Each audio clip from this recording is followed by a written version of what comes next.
സർവശക്തനായ നമ്മുടെ ദൈവത്തിനല്ലാതെ മറ്റാർക്ക് കഴിയും? ഇന്ന് പകൽ ഉപവസിക്കുകയും പ്രാർത്ഥിക്കുകയും ചെയ്യുന്ന ദൈവമക്കളോട് ഞാൻ വിളിച്ചു പറയാം, ദൈവം അറിയാതെയും ദൈവത്തിൻ്റെ സമ്മതമില്ലാതെയും ദൈവത്തിൻ്റെ അനുവാദമില്ലാതെയും ഇവിടൊന്നും സംഭവിക്കുന്നില്ല.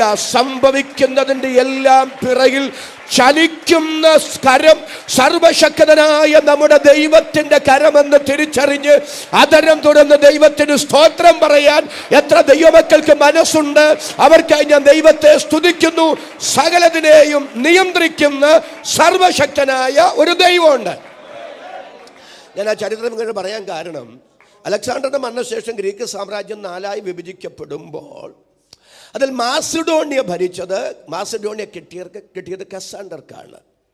കസാൻഡർ, അലക്സാണ്ടർക്കൊരു പെങ്ങളുണ്ട്, അവളുടെ പേരാണ് തെസ്സലോനിക്ക.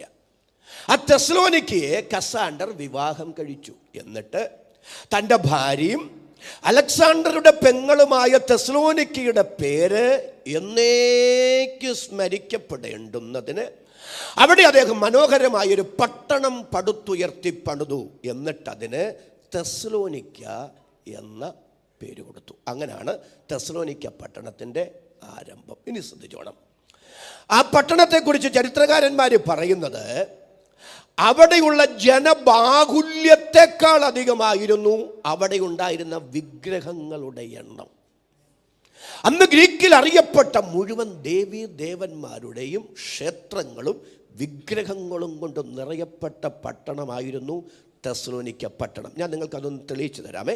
1 തെസ്സലോനിക്ക ലേഖനം തന്നെ എടുത്ത് 1 തെസ്സലോനിക്ക ലേഖനം 1-ാം അധ്യായം അതിൻ്റെ 9-10 വാക്യങ്ങൾ. ഞങ്ങൾക്ക് നിങ്ങളുടെ അടുക്കൽ എങ്ങനെയുള്ള പ്രവേശനം സാധിച്ചു എന്നും ജീവനുള്ള സത്യദൈവത്തെ സേവിപ്പാനും അവൻ മരിച്ചവരുടെ ഇടയിൽ നിന്ന് ഉയർപ്പിച്ച തന്റെ പുത്രനും വരുവാനുള്ള കോപത്തിൽ നിന്ന് നമ്മെ വിടുവിക്കുന്നവനുമായ യേശു സ്വർഗത്തിൽ നിന്ന് വരുന്നത് കാത്തിരിപ്പാനും നിങ്ങൾ കണ്ടോ, അവിടുത്തെ ഒരു പദം കണ്ടോ, നിങ്ങൾ വിഗ്രഹങ്ങളെ വിട്ട് ദൈവത്തിങ്കലേക്ക് എങ്ങനെ തിരിഞ്ഞു വന്നു എന്നും അവർ തന്നെ പറയുന്നു. ഇനി എല്ലാവരും നിങ്ങൾ എൻ്റെ മുഖത്തോടെ നോക്കിയേ. തെസ്സലോനിക്കയിൽ ഒരു സഭ സ്ഥാപിതമായി അവിടെ ഒരു കൂട്ടം കർത്താവിനെ സേവിക്കാൻ ഇറങ്ങി വന്നു എന്ന് കേട്ടവർ ആശ്ചര്യ പരതന്ത്രരായി ചോദിക്കുന്നു, അതെങ്ങനെ സംഭവിച്ചു?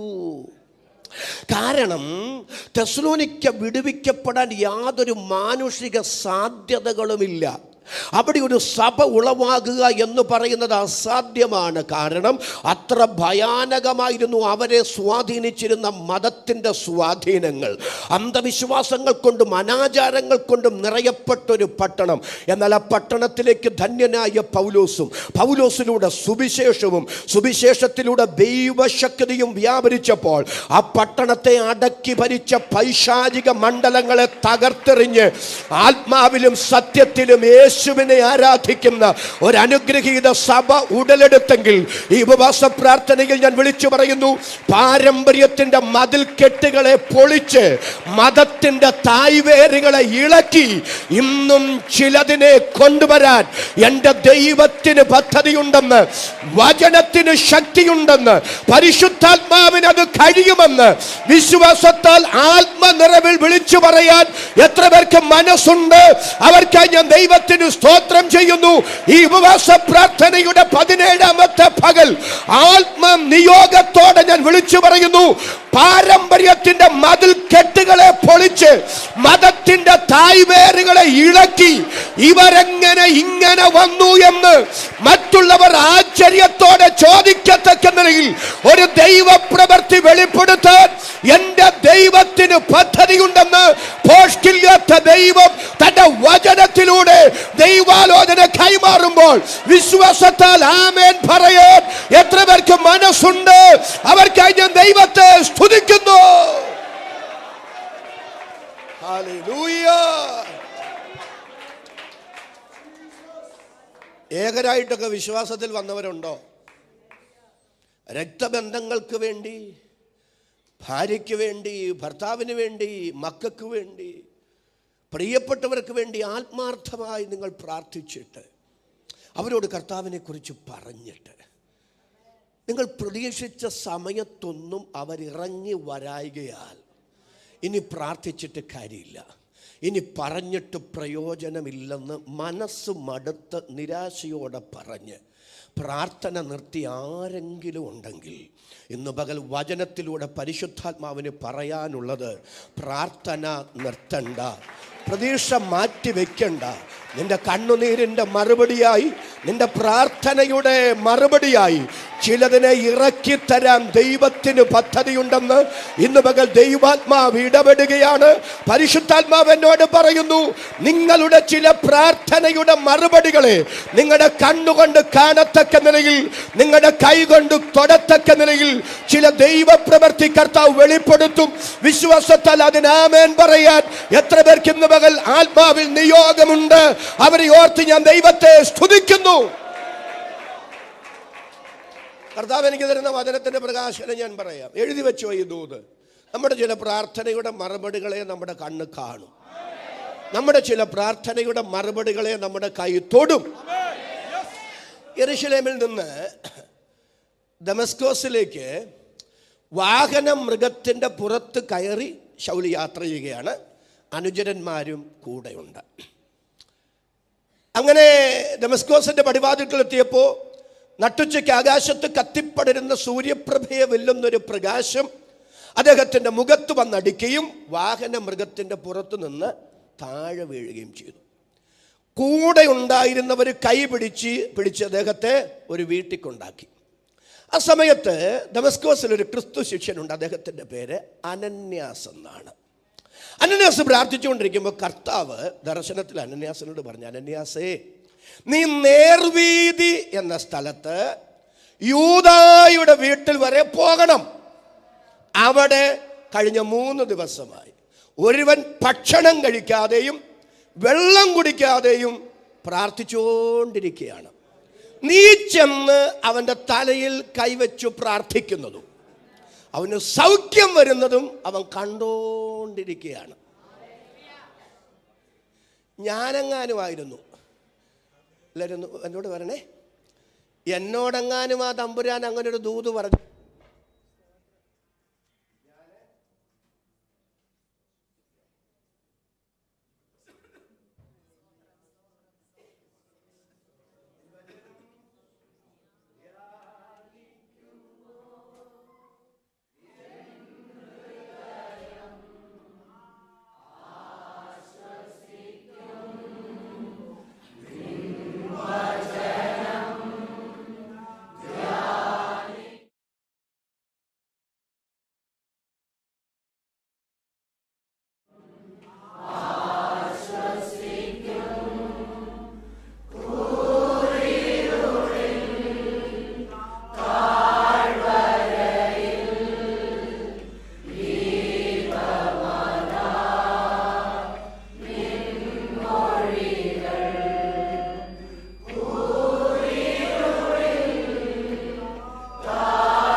എന്നോടെങ്ങാനുമായിരുന്നു അങ്ങനെ ഒരു ദൂത് പറഞ്ഞിരുന്നെങ്കിൽ ഞാൻ തുള്ളിച്ചാടി സ്തോത്രം പറഞ്ഞു പോയി കൈവച്ചേനെ. കാരണം അദ്ദേഹത്തിൻ്റെ സൗഖ്യത്തെക്കാൾ ഉപരി ഞാൻ ചെന്ന് തലയിൽ കൈവയ്ക്കുമ്പോൾ അതെനിക്കൊരു. പക്ഷെ അനന്യാസ് തിരിച്ച് കർത്താവിനോട് പറയുന്നത്, കർത്താവേ, ഞാൻ പോകത്തില്ലെന്നല്ല പറയുന്നത്, പക്ഷെ ഞങ്ങളെ പിടിച്ചു കെട്ടാനുള്ള മഹാപുരോഹിതന്മാരുടെ അധികാരപത്രവും അവൻ്റെ കയ്യിലുണ്ട്. എല്ലാവരും എന്നോട് വരുന്നുണ്ടോ? ഇദ്ദേഹത്തിന് എങ്ങനെയാ മനസ്സിലായത് ശൗലിൻ്റെ കയ്യിൽ അധികാരപത്രം ഉണ്ടെന്ന്? മഹാപുരോഹിതന്മാരുടെ. തമ്പുരാൻ ഇത് പറഞ്ഞോ? ഒന്ന് പറഞ്ഞില്ല. ദർശനത്തിൽ മനസ്സിലായതാണോ? ഒന്ന് സ്വോത്രം ചെയ്ത് പറഞ്ഞേ. അതുമല്ല. അപ്പൊ പിന്നെ എങ്ങനെയാ മനസ്സിലായത്? ശൗൽ രഹസ്യമായിട്ടല്ല ഇവരെ പിടിക്കാൻ വരുന്നത്, പരസ്യമായിട്ട് തന്നെയാണ്. അധികാരത്തിൻ്റെ പിൻബലവും കൂട്ടത്തിൽ അഹങ്കാരവുമായി. ഒളിക്കാൻ പറ്റില്ല, രക്ഷപ്പെടാൻ കഴിയില്ല. എല്ലാ പഴുതും അടച്ചാ ഞാൻ വരുന്നതെന്ന് പരസ്യമായി വെല്ലുവിളിച്ചുകൊണ്ട് തന്നെയാണ് ശൗല് വരുന്നത്. അങ്ങനെയാണെങ്കിൽ ഇവിടെയുള്ള ദൈവമക്കൾ സ്വാഭാവികമായും പ്രാർത്ഥിച്ചിട്ടില്ലേ, കർത്താവെ ഇനി ഒളിക്കാൻ ഇടമില്ല, ഒരു വലിയ പ്രതിസന്ധി ഞങ്ങൾക്കെതിരെ ഉരുണ്ടുകൂടി വരികയാണ്. യഹോവേ, ബലവാനും ബലഹീനനും തമ്മിൽ കാര്യമുണ്ടായാൽ സഹായിപ്പാൻ അങ്ങല്ലാതെ മറ്റാരുമില്ലെന്ന് അവർ നെടുവീർപ്പോടെ കരഞ്ഞു പ്രാർത്ഥിച്ചിട്ടില്ലേ? അങ്ങനെയാണെങ്കിൽ നേർവീതി എന്ന സ്ഥലത്ത് യൂദായുടെ വീട്ടിൽ പോയി നീ അവൻ്റെ തലയിൽ കൈവച്ച് പ്രാർത്ഥിക്കാൻ പറഞ്ഞാൽ അർത്ഥം എന്താണെന്നറിയാമോ? നിന്റെ പ്രാർത്ഥനയുടെ മറുപടിയെ നേർവീതി എന്ന സ്ഥലത്ത് യൂദായുടെ വീട്ടിൽ ഞാൻ കുരുക്കിയിട്ടിട്ടുണ്ട്. നിന്റെ കണ്ണുകൊണ്ട് പോയി അത് കണ്ടോളാനല്ലേ, നിന്റെ കൈ കൊണ്ട് പോയി നീ അത് തൊട്ടോളാനല്ലേ. ഇന്ന് പകൽ ദൈവത്തിന്റെ പരിശുദ്ധാത്മാവ് ദൈവവചനത്തിലൂടെ നമ്മോട് സംസാരിക്കുന്നു. നിങ്ങളുടെ ചില പ്രാർത്ഥനയുടെ മറുപടികളെ നിങ്ങളുടെ കണ്ണുകൊണ്ട് കാണത്തക്ക നിലയിൽ, നിങ്ങളുടെ ചില പ്രാർത്ഥനയുടെ മറുപടികളെ നിങ്ങളുടെ കൈ കൊണ്ട് തൊടത്തക്ക നിലയിൽ നമുക്ക് വേണ്ടി വെളിപ്പെടുന്ന അത്ഭുതമുണ്ടെന്ന് ഇന്ന് പകൽ വിശ്വാസത്താൽ സ്തോത്രം ചെയ്ത് പറയാൻ മനസ്സുള്ള എത്ര പേരുണ്ട്? അവർക്കായി ഞാൻ ദൈവത്തെ സ്തുതിക്കുന്നു. ഈ ദൂത് എഴുതി വെച്ചുകൊള്ളുക. ചില പ്രാർത്ഥനയുടെ മറുപടികളെ നമ്മുടെ കണ്ണുകൊണ്ട് കാണും, ചില പ്രാർത്ഥനയുടെ മറുപടികളെ നമ്മുടെ കൈ കൊണ്ട് നാം തൊടും.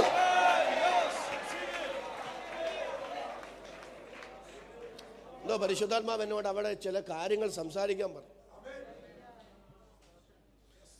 ചില പ്രാർത്ഥനയുടെ മറുപടികൾ നാം ആമേൻ പറയുന്നതിന് മുമ്പ് ദൈവം കൊണ്ടുവന്നു തരും. അബ്രഹാം തൻ്റെ മകനായ ഇസ്ഹാക്കിന് ഒരു വധുവിനെ അന്വേഷിക്കാൻ എലയാസറിനെ വിടുകയാണ്. എലയാസർ അന്ന് പേര് പറഞ്ഞിട്ടില്ല. തനിക്കുള്ളതിനെല്ലാം വിചാരകനായവനെ എലയാസർ ആകാം ആണ്. എലയാസറിനോട് അബ്രഹാം പറയുമ്പോൾ എലയാസർ പറയുന്നത് ഒരല്പ പ്രയാസമുള്ള കാര്യമാണ്. പക്ഷെ അബ്രഹാം വിശ്വാസത്തോടെ പറഞ്ഞു, എൻ്റെ ദൈവം തൻ്റെ ദൂതനെ അയച്ച് കാര്യം സാധിപ്പിച്ചു തരും. എന്താ ഈ അബ്രഹാം എൻ്റെ ദൈവം ദൂതനെ അയച്ച് മകൻ്റെ കാര്യത്തിൽ പ്രവർത്തിക്കുമെന്ന് ഉറപ്പിച്ച് പറയുന്നത്? പറയാനൊരു കാരണമുണ്ട്. ഉപവാസ പ്രാർത്ഥന ആയതുകൊണ്ട് നിങ്ങളെ തെറ്റിദ്ധരിക്കുമെന്ന് എനിക്ക് സംശയമുണ്ട്. സത്യത്തിൽ അബ്രഹാം പ്രാർത്ഥിച്ചു മേടിച്ച മോനൊന്നും അല്ല ഇസ്ഹാക്ക്. ഹലോ, അബ്രഹാം പ്രാർത്ഥിച്ചു മേടിച്ച മോനൊന്നും അല്ല. പറയാം, അബ്രഹാമിനോട് ദൈവം പറയുന്നു, നിന്റെ ഭാര്യ സാറായി തന്നെ നിനക്കൊരു മകനെ. അബ്രഹാം കവിണ്ണ് വീണ് ചിരിച്ചെന്ന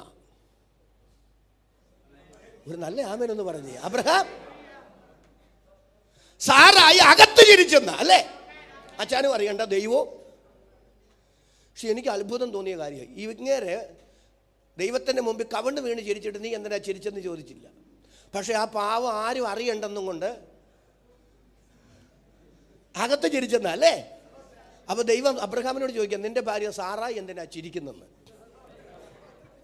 അതിൻ്റെ അർത്ഥം എന്നറിയാവോ? അവൾ ആരും അറിയാതാ ചിരിച്ചത്, ആരും അറിയണ്ടെന്നും കൊണ്ടാണ് ചിരിച്ചത്.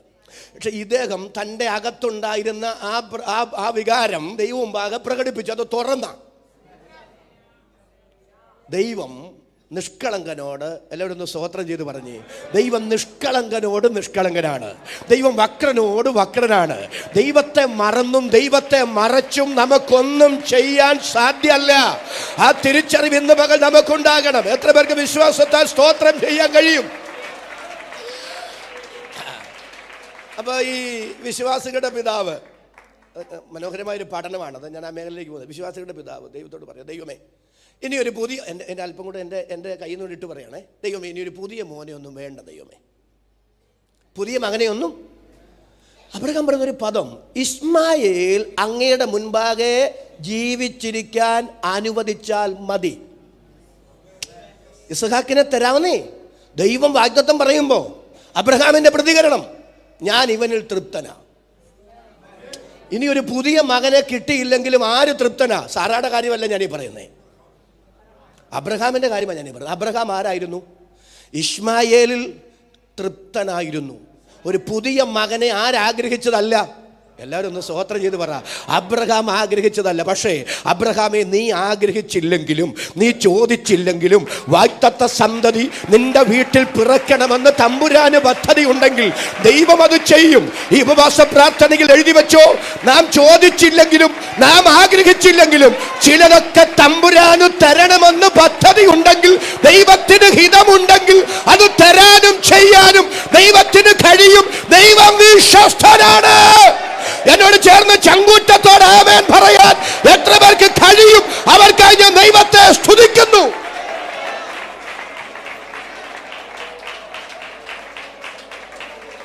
ഒരു കാര്യം എന്നോടും കൂടെ ആയിട്ട് പറയുക, എല്ലാവരും കൂടെ ആയിട്ട് പറയുക. ഒന്നും കിട്ടിക്കഴിയുമ്പോൾ ഞാൻ കരഞ്ഞും പ്രാർത്ഥിച്ചും ഉപവസിച്ചും മേടിച്ചതാണെന്നൊന്നും പറയില്ലേ. ഒന്ന് സ്തോത്രം പറഞ്ഞേ. നമ്മുടെ പ്രാർത്ഥനയൊക്കെ ഉണ്ടാകാം, പക്ഷെ ദൈവസന്നിധിയിൽ അത് പറയരുത്. ഹല്ലേലൂയ. റോമാലേഖനം 9 അത് പറയുന്നുണ്ട്, ഇച്ഛിക്കുന്നവനാലുമല്ല. എല്ലാവരും ഒന്ന് സ്തോത്രം ചെയ്ത് പറഞ്ഞേ, ഓടുന്നവനാലുമല്ല, കരുണ തോന്നുന്ന ദൈവത്താലാണ് സകലവും സാധിക്കുന്നത്. എല്ലാവരും ആ കരം ഉയർത്തിപ്പിടിച്ച് സ്തോത്രം ചെയ്ത് പറ. ഞാൻ കരഞ്ഞത് കൊണ്ടോ പ്രാർത്ഥിച്ചത് കൊണ്ടോ ഞാൻ പിടിച്ചു മേടിച്ചതോ അല്ല, അതെനിക്ക് തരാം തമ്പുരാന് പദ്ധതി ഉണ്ടായിരുന്നത് കൊണ്ട്, തിരുഹിത പ്രസാദം അതായിരുന്നത് കൊണ്ട് അനുവദിച്ചു തന്നതോർത്ത് ദൈവത്തിനു സ്തോത്രം. പറഞ്ഞു തീരാത്ത ദാനം നിമിത്തം ദൈവത്തിനു സ്തോത്രം.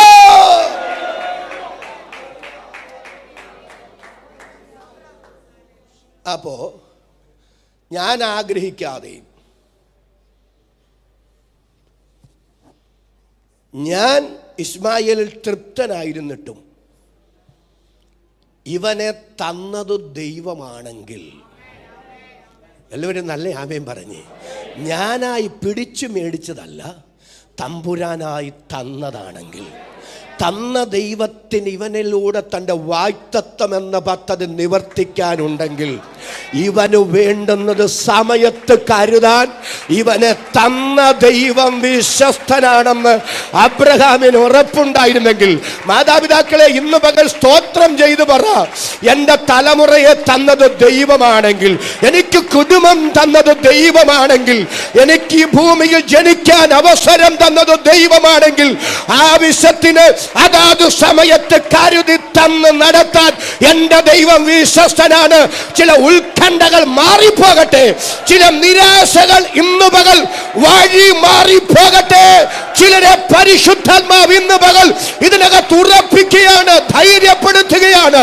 വിശ്വാസത്താൽ സ്തോത്രം പറയാൻ, ആത്മനിയോഗത്തോടെ ദൈവത്തിന് നന്ദി പറയാൻ ചില അനിശ്ചിതത്വങ്ങളെ ദൈവം മാറ്റുന്നു. ഇന്ന് പകൽ ചിലരുടെ ഹൃദയത്തെ ദൈവം ഉറപ്പിക്കുന്നു. നിന്റെ തലമുറയ്ക്ക് വേണ്ടി കരുതാൻ, താങ്കൾക്ക് വേണ്ടി കരുതാൻ ദൈവം വിശ്വസ്തൻ.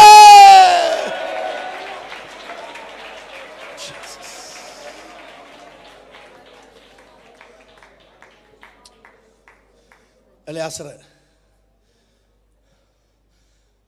ഈ ദൗത്യവുമായി പോവാ. പട്ടണത്തിലേക്ക് പ്രവേശിക്കുമ്പോൾ ഒരു കിണറുണ്ട്. എലയാസർ ഒറ്റ പ്രാർത്ഥനയാണ്, ദൈവമേ എനിക്ക് എന്നാ ചെയ്യണമെന്നറിയില്ല, ഞാൻ നിസ്സഹായനാ. ഈ പട്ടണത്തിലെ കന്യകമാരെല്ലാം വെള്ളം കോരാൻ വരുന്ന സമയമായത്.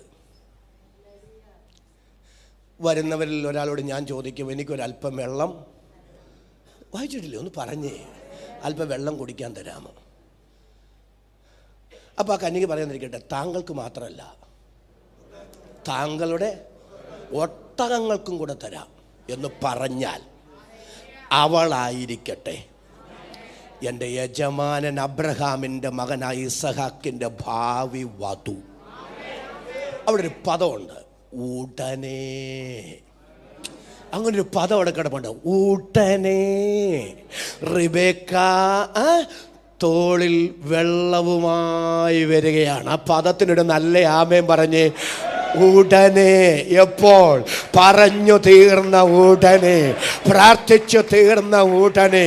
അതെ, നമ്മുടെ ചില പ്രാർത്ഥനാ വിഷയങ്ങൾക്ക് നാം ആമേൻ പറയുന്നതിനു മുമ്പ്, ഉപവാസത്തിന് ആമേൻ പറയുന്നതിനു മുമ്പ്, അവസാന യോഗത്തിന് ആശീർവാദം പറയുന്നതിനു മുമ്പ്, നമ്മുടെ ചില പ്രാർത്ഥനാ വിഷയങ്ങൾക്ക് മറുപടി കൊണ്ടുതരാൻ എൻ്റെ ദൈവം വിശ്വസ്തൻ. എത്ര പേര് വിശ്വാസത്താൽ ആമേൻ പറയും? എൻ്റെ പ്രാർത്ഥനാ വിഷയങ്ങൾക്ക് എത്രയും വേഗം മറുപടി വരാൻ എൻ്റെ ദൈവം വിശ്വസ്തനാണ്. എൻ്റെ ദൈവത്താൽ അസാധ്യമായത് ഒന്നുമില്ല.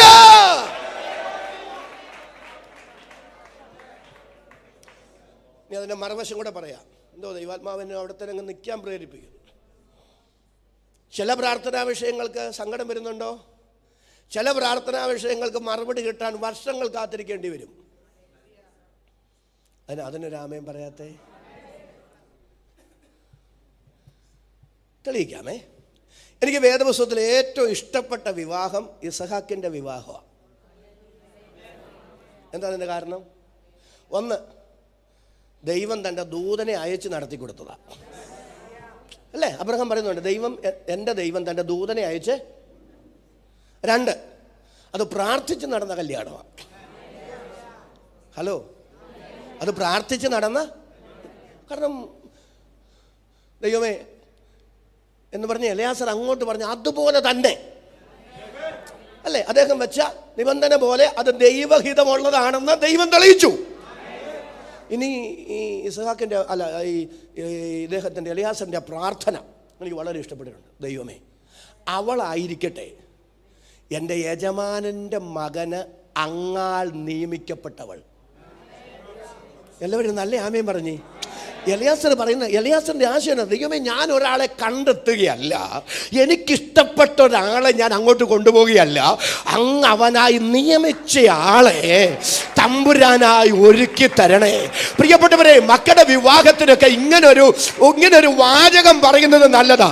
ഞങ്ങളായി തേടിപ്പിടിക്കുന്നതിനപ്പുറത്ത്, ഞാനായി തേടിപ്പിടിക്കുന്നതിനപ്പുറത്ത് തമ്പുരാനായി നിയമിക്കപ്പെട്ടയാളെ തക്ക സമയത്ത് ഒരുക്കിക്കൊണ്ടുവന്ന് തരണമെന്ന് ഇന്നു മുതൽ തലമുറകൾക്ക് വേണ്ടി പ്രാർത്ഥിക്കുമ്പോൾ അവർക്കായി ദൈവം നിയമിച്ചയാളെ ദൈവത്തിന്റെ സമയത്ത് ഒരുക്കി തരണമെന്ന് ആത്മാവിൽ സ്തോത്രം ചെയ്ത് പ്രാർത്ഥിക്കുന്ന എത്ര പേരുണ്ട്? അവർക്കായി ഞാൻ ദൈവത്തിന് സ്തോത്രം ചെയ്യുന്നു. ഒരു വാചകം ഇന്ന് പകൽ നമ്മുടെ പ്രാർത്ഥനയിൽ ഒന്ന് ആഡ് ചെയ്യാം. അപ്പൊ ദൈവം നിയമിച്ച ആളായിരുന്നു ആര്? വരുന്നില്ല, റെബേക്ക, അല്ലേ? അങ്ങ് നിയമിച്ച ആളെ കൊണ്ടുവരണം. ദൈവം നിയമിച്ച ആളാണ്. റെബേക്കയുടെ വീട്ടുകാർ പറയുന്നൊരു കാര്യം, ഈ കാര്യം യഹോവയാൽ വരുന്നു, ഇത് യഹോവയാൽ വരുന്നു. അപ്പോൾ 100% എല്ലാ മേഖലയിലും ദൈവഹിതമെന്നുറപ്പിക്കപ്പെട്ട വിവാഹമാണ്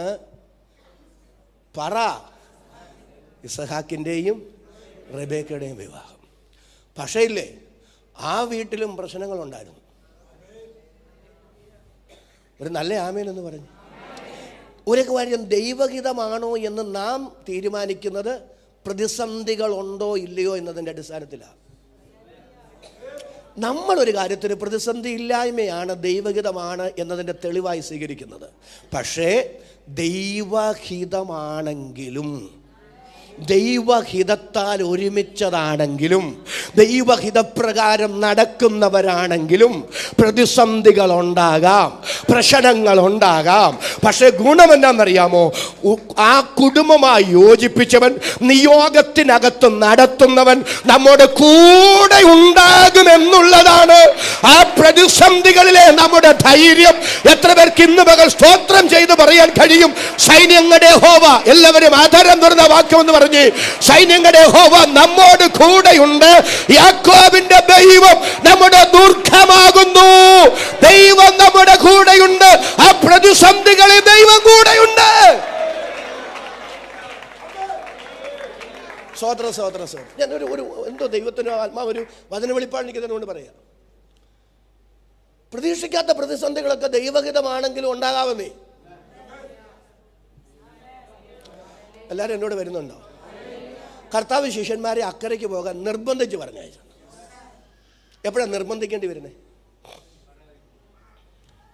ഇപ്പം സെയിൽസ് പിച്ച് പാസ്റ്ററിനെ നിർബന്ധിക്കേണ്ടി വരുന്നപ്പോഴാണ്, ഞാൻ ഒഴിഞ്ഞു മാറാൻ ആഗ്രഹിക്കുമ്പോഴാണ് അല്ലേ. അപ്പോൾ ശിഷ്യന്മാരെ നിർബന്ധിച്ചെന്ന് പറഞ്ഞാൽ ആ യാത്ര അവർക്ക് താല്പര്യമില്ലായിരുന്നു. പക്ഷെ കർത്താവ് അവരെ നിർബന്ധിച്ച് പറഞ്ഞയച്ചു. അപ്പം അത് ആര് പറഞ്ഞിട്ടുള്ള യാത്രയാണ്? സ്വോത്രം ചെയ്ത് പറ. നമ്മുടെ ഭാഷയിൽ പറഞ്ഞാൽ ദൈവിക നിയോഗമുള്ള യാത്രയാണ്. ആ യാത്രയിൽ വലിയ പ്രതിസന്ധികളുണ്ടായി. അവർ ചിന്തിച്ച് കാണും, ഇത് വേണ്ടെന്ന് ഞങ്ങൾ പറഞ്ഞതാണ്, വേണ്ടെന്ന്. പക്ഷെ തമ്പുരാനായി ഞങ്ങളെ തള്ളിവിട്ടതാ. നമ്മുടെ നാടൻ ഭാഷ ഞാനീ പറയുന്നത്, വേണ്ടെന്ന് ദൈവമായിട്ട് തള്ളിവിട്ടത്. പക്ഷെ എൻ്റെ ചോദ്യം, ദൈവഹിതമായിരുന്നിട്ടും പ്രതിസന്ധികൾ ഉണ്ടായില്ലേ?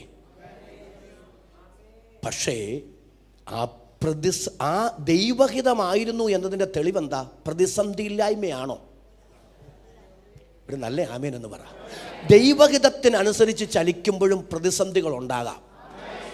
പക്ഷെ ദൈവഹിതമാണോ എന്ന് തീരുമാനിക്കുന്ന എവിടാന്നറിയാമോ? ദൈവത്തിൻ്റെ ഇടപെടലാണ്. ഇന്ന് പകൽ ദൈവഹിതത്തിനനുസരിച്ച് ചലിച്ചിട്ടും ഏതെങ്കിലും പ്രതിസന്ധികളിൽ ഹൃദയം ക്ഷീണിച്ചവരുണ്ടെങ്കിൽ പരിശുദ്ധാത്മാവ് പറയുന്നു, ഒരു ദൈവിക ഇടപെടൽ പ്രതീക്ഷിച്ചു കൊള്ളുക. ഒരു ദൈവ പ്രവൃത്തി വെളിപ്പെട്ടു വരുമെന്ന് ആവർത്തിച്ചതിനകത്തൊരു ദൈവിക ദൂത് പരിശുദ്ധാത്മാവ് കൈമാറുന്നു. വിശ്വാസത്താൽ ആമേൻ പറയാൻ എത്ര പേർക്ക് മനസ്സുണ്ട്? ആ ഭാഗമൊക്കെ വായിക്കും, എന്നെ കോരിത്തരിപ്പിക്കുന്ന ഒരു ചിന്ത. കർത്താവ് എവിടെ നിന്നാണ് ഇവരെ യാത്രയാക്കിയേ? എല്ലാവരും എൻ്റെ കൂടെ വന്നെന്ന് പറയും. ഇക്കരെ നിന്ന് എങ്ങോട്ട് പറഞ്ഞു വിടുക? അക്കരയ്ക്ക്. എന്നിട്ട് കർത്താവ് എന്ത് ചെയ്തു? ഒരു ഉയർന്ന മലയിലേക്ക് പ്രാർത്ഥിക്കാൻ. ഇപ്പം കർത്താവ് എവിടാ? നിങ്ങൾ വരുന്നില്ല എൻ്റെ കൂടെ. ഇവിടെ നിന്നല്ലേ കർത്താവ് യാത്രയാക്കിയേ. അപ്പോൾ കർത്താവ് എവിടാ? ഇപ്പം നിങ്ങൾ ആ ദൈവദാസന്മാരിക്കുന്ന ഭാഗം നോർത്തി, അവിടെ നിന്ന് ഇങ്ങോട്ട് യാത്രയാക്കും. അപ്പോൾ അവരങ്ങോട്ട് പോകുന്നു. കർത്താവ് എവിടാ? ഇവിടെ. പക്ഷെ രാത്രിയുടെ 4-ാം യാമത്തിൽ കർത്താവ് എവിടെ കൂടെ വരുന്നേ? അങ്ങനെ പറയല്ലേ. കർത്താവ് എവിടെ നിന്നാ വരണ്ടേ? അയ്യോ, നിങ്ങൾ എന്നോട് വരുന്നില്ല. കർത്താവ് പുറകിലല്ലേ? അല്ലേ? കർത്താവ് എവിടെ കൂടെ വരണ്ടേ? പുറകിൽ കൂടെ അല്ലേ വരണ്ടേ? ആണോ? ഇവരെങ്ങോട്ട് നോക്കിയിരിക്കുന്നത്? പുറകോട്ട് നോക്കിയാണോ ഇരിക്കുന്നത്? അല്ല, ഇവരെങ്ങോട്ട് നോക്കിയിരിക്കുന്നത്? മുന്നോട്ട്. അപ്പോൾ കർത്താവ് ഇപ്പോൾ പുറകിൽ നിന്നാണോ വരുന്നത്? അല്ല, പിന്നെ എവിടെ നിന്നാണ് വരുന്നത്? രാത്രിയുടെ 4-ാം യാമത്തിൽ തിരകളുടെ മേൽ ചവിട്ടി കർത്താവ് വരുന്നത് അവർ കണ്ടു. അപ്പോൾ എങ്ങോട്ട് അവരിയ്ക്കുന്നേ? പറ. മുൻപോട്ട്. കർത്താവ് എവിടാ? സത്യത്തിൽ ഇവർ വരാൻ നേരത്ത് കർത്താവ് എവിടാ? പുറകിൽ നല്ല യാത്ര. ഇക്കരെ നല്ല യാത്രയാക്കി അക്കരയ്ക്ക് അവർ പോവുക. പക്ഷെ കർത്താവ് വരുന്നത് ഇക്കരയെന്നല്ല, കർത്താവ് വരുന്നത് അക്കരയെന്നാണ്. തിരകളുടെ മേൽ ചവിട്ടി കർത്താവ് വരുന്നത് എന്ന് പറഞ്ഞാൽ കർത്താവ് അവനോട് പറയുന്ന അർത്ഥമോ? നിയോഗം തന്നിട്ട് ഞാൻ മാറി നിൽക്കുന്നവനല്ല. ഒരു പ്രതിസന്ധി ഉണ്ടാകുമ്പോൾ നിങ്ങൾക്ക് നിയോഗം തന്നിട്ട് നിങ്ങളെ ഒന്ന് ഏൽപ്പിച്ചിട്ട് ഞാൻ മാറി നിൽക്കുന്നവനല്ല. ഞാൻ നിങ്ങളുടെ കൂടെയുണ്ട്. പ്രതിസന്ധികളെ പരിഹരിക്കാൻ, നിങ്ങളുടെ നിയോഗത്തിന് വിരോധമായി ഉയരുന്ന പ്രതിസന്ധികളെ പരിഹരിക്കാൻ ഞാൻ നിങ്ങളുടെ കൂടെയുണ്ട്. ഇന്ന് പകൽ ഈ സഭയ്ക്കകത്ത് പരിശുദ്ധാത്മാവ് അതിശക്തമായ ഒരു ദൈവാലോചന കൈമാറുന്നു. നിന്റെ പ്രതിസന്ധികളിൽ ഒരു ദൈവിക ഇടപെടൽ ഉണ്ടാകും. സത്യം വിശ്വാസത്താൽ ആമേൻ പറയാൻ മനസ്സുള്ളവരെ കരമടിച്ച് അല്പനിമിഷം ശക്തിയോടെ ദൈവത്തിന് സ്തോത്രം ചെയ്യാം. ദൈവത്തിന്റെ പരിശുദ്ധാത്മാവ് ആവർത്തിച്ച് ദൂത് പറഞ്ഞ് ചിലരെ ഉറപ്പിക്കുകയാണ്.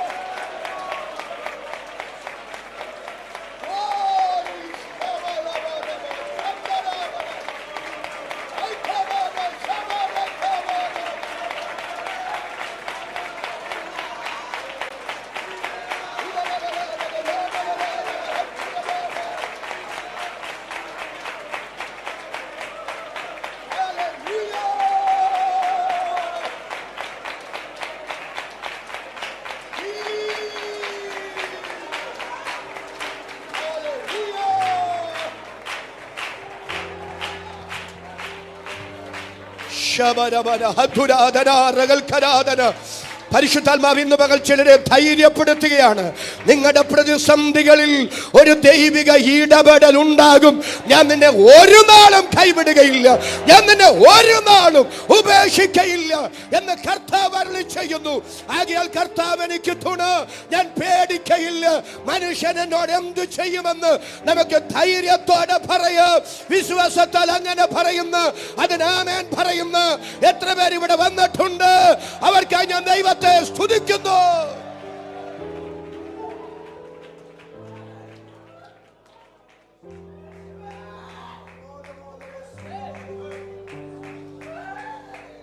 അപ്പൊ എന്തായിരുന്നു അവിടുത്തെ ആ പ്രതിസന്ധി? ദൈവഹിതത്താൽ നടന്നൊരു വിവാഹം, ദൈവം അത് ഉറപ്പിച്ചു കൊടുത്തൊരു വിവാഹം. പക്ഷെ ആ കുടുംബത്തിലെ പ്രതിസന്ധി മക്കളില്ല എന്നുള്ളതായിരുന്നു. എല്ലാവരും ഒന്ന് സ്തോത്രം ചെയ്ത് വരണേ. ആ കുടുംബത്തിലും ഒത്തിരി പ്രതിസന്ധി ഉണ്ട്. അതിലൊരു പ്രതിസന്ധിയുടെ കാര്യമാണ് ഞാനീ പറയുന്നത്, തലമുറ ഇല്ല. ഇനി നിങ്ങൾ വേദപുസ്തകത്തിൽ വായിക്കുന്നൊരു വാക്യം, ഇസഹാക്ക് തൻ്റെ ഭാര്യ റിബേക്കയ്ക്ക് വേണ്ടി പ്രാർത്ഥിച്ചു. ഒരു നല്ല ആമേൻ പറഞ്ഞു. യഹോവയോട് എത്ര കൊല്ലം പ്രാർത്ഥിച്ചു? ഇസഹാക്കിൻ്റെയും റിബേക്കയുടെയും വിവാഹം നടക്കുമ്പോൾ ഇസഹാക്കിന് വയസ്സ് 40. ഒരു നല്ല ആമേൻ പറഞ്ഞേ. ഇസഹാക്കിന് എത്ര വയസ്സുണ്ട്? ഇസഹാക്കിനും റിബേക്കയ്ക്കും ഏശാവും യാക്കോബും ജനിക്കുമ്പോൾ ഇസഹാക്കിൻ്റെ വയസ്സ് 60. ഒരു നല്ല ആമേനെന്ന് പറഞ്ഞേ. 40ാമത്തെ വയസ്സിൽ വിവാഹം കഴിച്ച ഇസഹാക്ക് വീട്ടിൽ തലമുറയുണ്ടാകാൻ എത്ര വർഷം പ്രാർത്ഥിക്കേണ്ടി വന്നു? ഒരു നല്ല ആമേനെന്ന് പറഞ്ഞു. 20 വർഷം പ്രാർത്ഥിച്ചിട്ടാണ് ആ ദൈവമനുഷ്യൻ്റെ പ്രാർത്ഥനയ്ക്കൊരു മറുപടി ഉണ്ടായത്. അപ്പം ചില പ്രാർത്ഥനാ വിഷയങ്ങൾക്ക് ആമേൻ പറയുന്നതിന് മുമ്പ് മറുപടി ഉണ്ടാകും. പക്ഷെ ചില പ്രാർത്ഥനാ വിഷയങ്ങൾക്ക് അല്പം വൈകും, അല്പം കാലതാമസം എടുക്കും. ഇന്ന് പകൽ കാലതാമസം കൊണ്ട് ഹൃദയം ക്ഷീണിച്ച് ആരെങ്കിലും ഉണ്ടെങ്കിൽ അവരെ ഉറപ്പിക്കാനാണ് കർത്താവ് ഈ ദൂത് കൈമാറുന്നത്. പ്രതീക്ഷയ്ക്ക് വകയില്ലാതെ ഹൃദയം നിരാശപ്പെട്ട് ഇനി പ്രാർത്ഥിക്കുന്നില്ല, പ്രാർത്ഥിച്ചിട്ട് പോലും പ്രയോജനമില്ലെന്ന് ചിന്തിക്കുന്ന ആരെങ്കിലും ഇതിനകത്ത് വന്നിട്ടുണ്ടെങ്കിൽ കർത്താവ് നിങ്ങളെ ഉറപ്പിക്കുകയാണ്. ഒരു ദൈവ പ്രവൃത്തി പ്രതീക്ഷിച്ചു കൊള്ളുക. തളർന്നു പോകരുത്, ഹൃദയം ക്ഷീണിക്കരുത്. ദൈവാത്മാവ് ആവർത്തിച്ചൊരു കാര്യം പറയുന്നു, തളർന്നു പോകാതെ ഇരുന്നാൽ നിങ്ങൾ തക്ക സമയത്ത് കൊയ്യും. എത്ര പേർക്ക് വിശ്വാസത്താൽ ഇന്ന് പകൽ ആമേൻ പറയാൻ മനസ്സുണ്ട്? അവർക്കായി ഞാൻ ദൈവത്തെ സ്തുതിക്കുന്നു.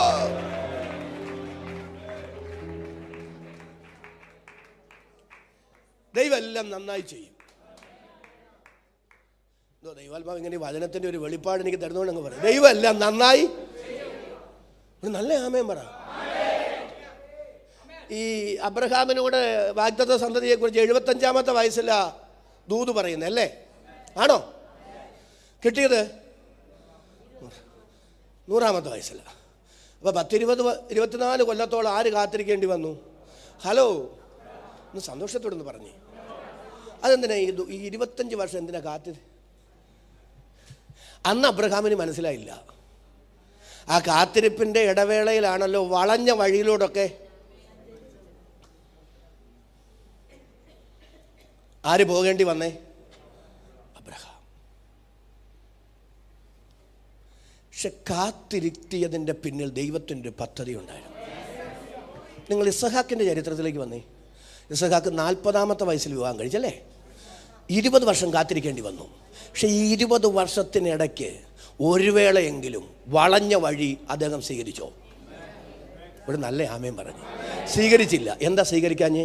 75ാമത്തെ വയസ്സിൽ എൻ്റെ അപ്പനോട് എന്നെക്കുറിച്ച് വാഗ്ദത്തം പറഞ്ഞിട്ട് 100ാമത്തെ വയസ്സിൽ എന്നെ കൊടുക്കാൻ എൻ്റെ അപ്പൻ്റെ ദൈവം വിശ്വസ്തനാണെങ്കിൽ 40-ാമത്തെ വയസ്സിൽ വിവാഹം കഴിച്ച എനിക്ക് വയസ്സ് 100 ഒരു തലമുറയെ തരാൻ എൻ്റെ അപ്പൻ്റെ ദൈവം വിശ്വസ്തനും ശക്തനുമാണെന്നുള്ള ഉറപ്പിസഹക്കിനുണ്ടായിരുന്നു. എൻ്റെ പ്രിയപ്പെട്ട ദൈവദാസന്മാരെ, ദൈവമക്കളെ, ഇന്ന് നമ്മൾ കടന്നു പോകുന്ന ചില പ്രതിസന്ധികൾ നാളുകളിൽ നമ്മുടെ തലമുറകൾക്ക് പോലും അനുഗ്രഹവും പ്രോത്സാഹനവുമാക്കി മാറ്റത്തക്ക നിലയിൽ അവരുടെ വിശ്വാസത്തിന്റെ അഗ്നി പരിശോധനകളിൽ അവർക്കൊരു കൈത്താങ്ങലായി ആ ജീവിതാനുഭവങ്ങൾ മാറത്തക്ക നിലയിൽ നന്മയ്ക്കായി സകലവും ചെയ്യുന്ന ഒരു ദൈവമാണ് ഞാൻ സ്തോത്രം ചെയ്ത് ആരാധിക്കുന്ന ദൈവമെങ്കിൽ പിറുപിറുപ്പില്ലാതെ വിളിച്ചു പറ, എന്റെ ദൈവം ചെയ്യുന്നതെല്ലാം ആത്യന്തികമായി എന്റെ നന്മയ്ക്കാണ്. വിശ്വാസത്താൽ ആമേൻ പറയാൻ എത്ര പേർക്ക് മനസ്സുണ്ട്?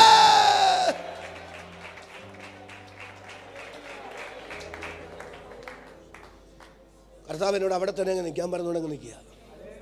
അപ്പോൾ ചില പ്രാർത്ഥനാ വിഷയങ്ങൾക്ക് ആമേൻ പറയുന്നതിന് മുമ്പ് ചില പ്രാർത്ഥനാ വിഷയങ്ങൾക്ക് വർഷങ്ങൾ കാത്തിരിക്കേണ്ടി വരും. എന്നോട് ആവർത്തിച്ച് കർത്താവ് പറഞ്ഞു, തളർന്നു പോകാതിരുന്നാൽ തക്ക സമയത്ത് കൊയ്യും, തക്ക സമയത്ത് കൊയ്യും. നമ്മളായിട്ടൊന്നും ധൃതി വെക്കണ്ട. പറ, പ്രാർത്ഥിച്ചുകൊണ്ടിരിക്കെ. എന്നിട്ട് ഹൃദയത്തോട് പറ, ഞാൻ മടുക്കുന്നില്ല, ഞാൻ ക്ഷീണിക്കുന്നില്ല. ദൈവത്തിനൊരു സമയമുണ്ട്, കർത്താവിനൊരു സമയമുണ്ട്. ആ സമയത്തൊരു ദൈവപ്രവൃത്തി വെളിപ്പെടും. ആ സമയത്തൊരു ദൈവിക ഇടപെടലുണ്ടാകും. ഇന്ന് പകൽ ആവർത്തിച്ച് പരിശുദ്ധാത്മാവ് ചിലരോട് പറയുകയാണ്. ചിലരുടെ കണ്ണുനീരിനെ ഒപ്പുകയാണ്, ചിലരുടെ ഹൃദയത്തെ ഉറപ്പിക്കുകയാണ്. പരിശുദ്ധാത്മാവ് ചിലരെ ധൈര്യപ്പെടുത്തുകയാണ്. പ്രാർത്ഥിച്ചുകൊണ്ടേ ഇരിക്കുക, ക്ഷീണിച്ചു പോകരുത്, കുഴഞ്ഞു പോകരുത്, നിന്റെ ബലം ക്ഷയിക്കരുത്. തളർന്ന കൈകളെയും കുഴഞ്ഞ മുഴങ്കാലുകളെയും നിവർത്തിക്കാൻ ആത്മാവ് ഇടപെടുകയാണ്.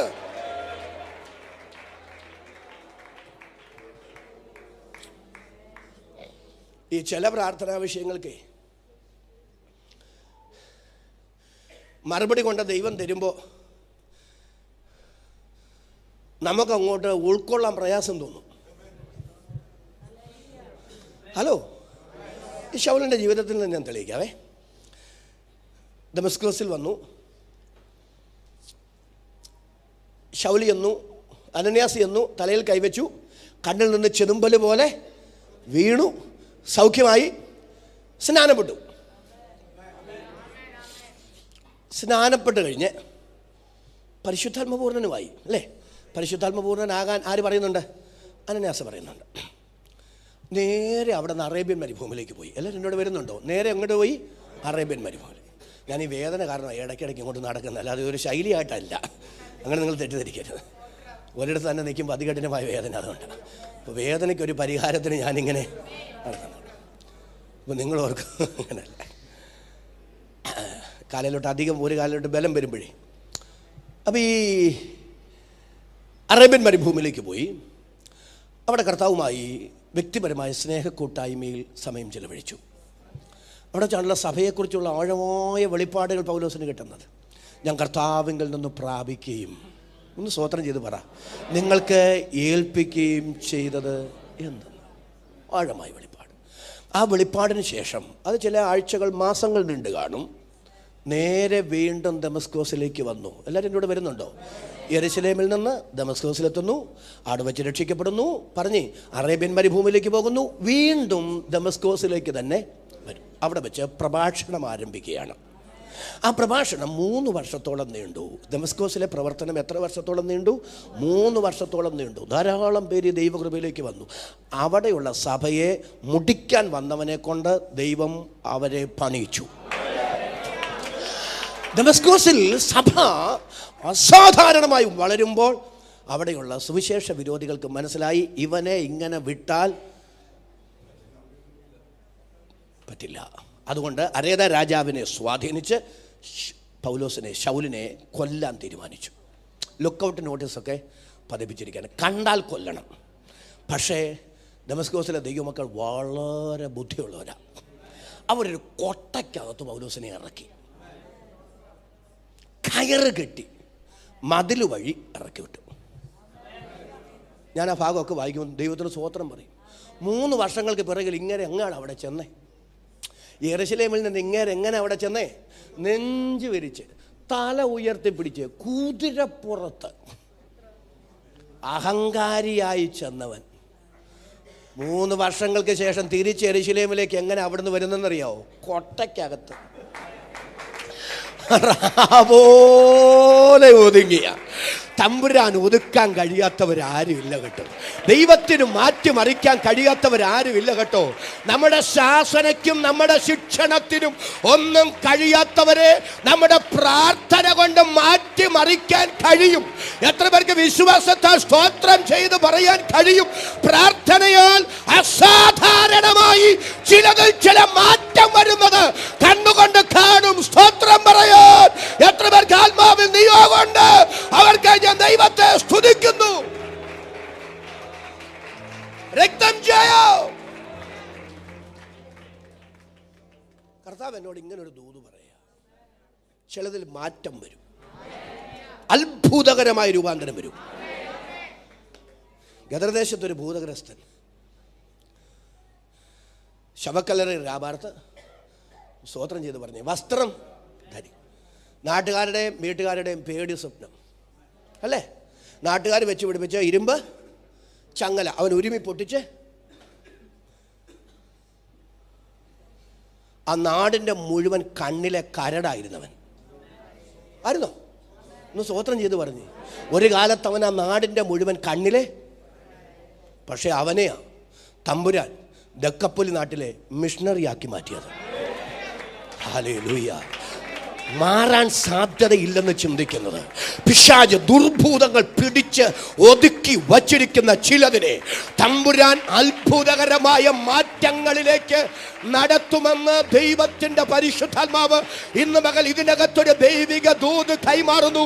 പിശാചിന്റെ പ്രവർത്തികളെ അഴിപ്പാൻ തന്നെ പ്രത്യക്ഷനായ ദൈവപുത്രനായ യേശുവിന്റെ നാമത്തിൽ പരിശുദ്ധാത്മാവിന്റെ അധികാരത്തോടെ ഞാൻ വിളിച്ചു പറയുന്നു, ദക്കപ്പൊലി നാടുകളിൽ സുവിശേഷത്തിന്റെ ശബ്ദമായി മാറേണ്ടുന്നതിന് ദുർഭൂതങ്ങളെ നീ അടക്കി കെട്ടിവച്ചിരിക്കുന്നെങ്കിൽ ഈ ഉപവാസ പ്രാർത്ഥനയിൽ യേശു ക്രിസ്തുവിന്റെ നാമത്തിൽ ആ പൈശാചിക മണ്ഡലങ്ങൾ ഇന്ന് പകൽ അഴിഞ്ഞു മാറട്ടെ.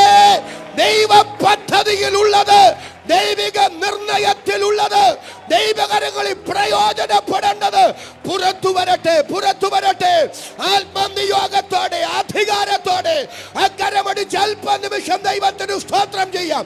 എൻ്റെ സഭയ്ക്കകത്ത്, എൻ്റെ കുടുംബത്തിനകത്ത്, എൻ്റെ ദേശത്ത് ദൈവത്തിന് പ്രയോജനകരമായി മാറേണ്ടുന്നതിന് ഒതുക്കി വച്ചിരിക്കുന്ന പൈശാചിക മണ്ഡലങ്ങളോട് ഇന്ന് മകൾ അഴിഞ്ഞു മാറാൻ അധികാരത്തോടെ കൽപ്പിക്കാം.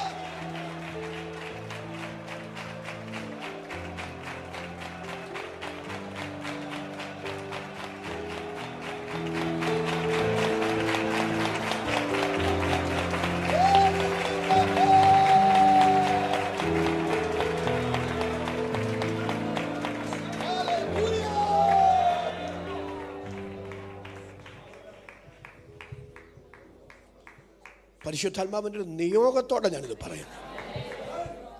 പിശാച് ഒതുക്കി വച്ചിരിക്കുന്നു, പിശാച് തകർക്കാൻ പദ്ധതിയിട്ടതിന് ദൈവത്തിന് പ്രയോജനകരമായി മാറേണ്ടുന്നതും ദൈവത്തിന് ഉപയോഗിക്കപ്പെടേണ്ടുന്നതുമായ ചിലതിനെ ഒതുക്കി വച്ചിരിക്കുന്ന ചില പൈശാചിക മണ്ഡലങ്ങളെ ദൈവാത്മാവ് തകർക്കാൻ പോകുകയാണ്. യേശുവിൻ്റെ നാമത്തിൽ ദുഷ്ട വ്യാപാര ശക്തികളുടെ പിടിക്കകത്തു നിന്ന് ചിലത് പുറത്തു വരട്ടെ, പുറത്തു വരുന്ന നാളുകളായി മാറട്ടെ. കുടുംബത്തിന്റെ അകത്തു നിന്ന് പുറത്തു വരട്ടെ, ദേശത്തു നിന്ന് പുറത്തു വരട്ടെ.